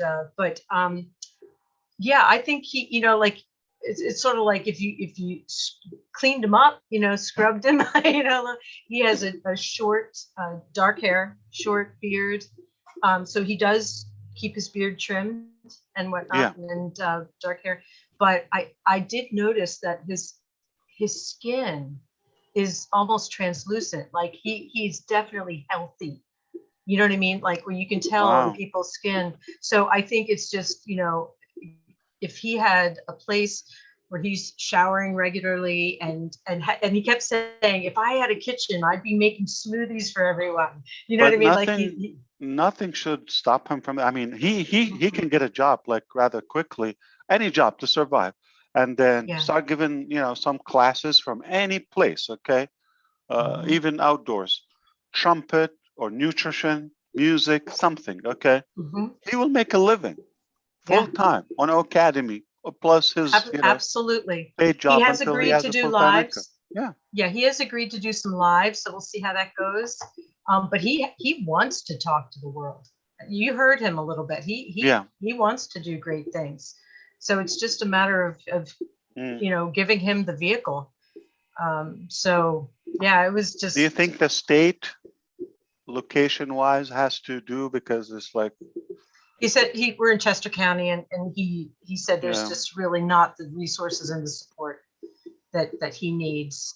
And whether his dream is to have a place where people with autism and Asperger's, sort of like a support community where they can get everything that they need in an environment. That's what Elon Musk has, right? Elon Musk. I don't know. I don't know, but that would make said sense. But he, because he says a lot of people, think he's crazy, or they think he has mental problems, or they think all these things. But I mean, I know better, and I've only known him a week. You know what I mean? So it's just some people are, as he said, they don't have the patience. And so it's again, and I'm still learning. Every time I talk to him, I learn something more. So he is deep and wide. He's got so much to offer. But it's a little more complicated than stuff with his family. He's had a rough road in a lot of ways. So he's had to work through some things. So it's not all just, it's a little more complicated than he shared. So, but just in the time that I've known him, he has blossomed. He really has. I think he just really wanted someone to listen to be honest. Somebody that would listen to him and value him. And he and I have a lot in common. Like music, we were both in marching band. We both were into drum corps, the precision of that. So we talk music, we talk, art. I got him some clay because he said he used to make sculptures. So I went to the art store and, got him some things that are going to re-inspire him. And I just think he just needed someone to be able to have no judgment about him. And I think he's awesome. I just want to talk to him all day. I just think he's a gem, and and he's going to change the world. Move on to like a practical, like not to take it easy, because 31, you got to have a stability in life and know where you want to go, and what it says, your mind will make you rich or poor depending on how you use it. Put it. So he has a brain, just like the way right now it's maybe comfort zone or something. I'm guessing he need to be pushed in a good way. Yeah, I feel like and the way he has just sort of, jumped right into ONPASSIVE, he doesn't, I think he has a photographic memory. He has definitely some, with music, he says he can hear it once and he can play it. Just in our conversations, he will repeat back things that I've said. And sometimes if he's not able to finish a thought, like if our phone conversation gets cut short, when we talk next, he will finish the thought. His mind is incredible. Does he know you sing? Well, I sent some stuff. Did you brag? We were talking about it because he was singing his trumpet parts, and I said, "Oh, you're a singer too." I said, you and I are going to sing together. I think he has perfect pitch too. I think he's got a lot.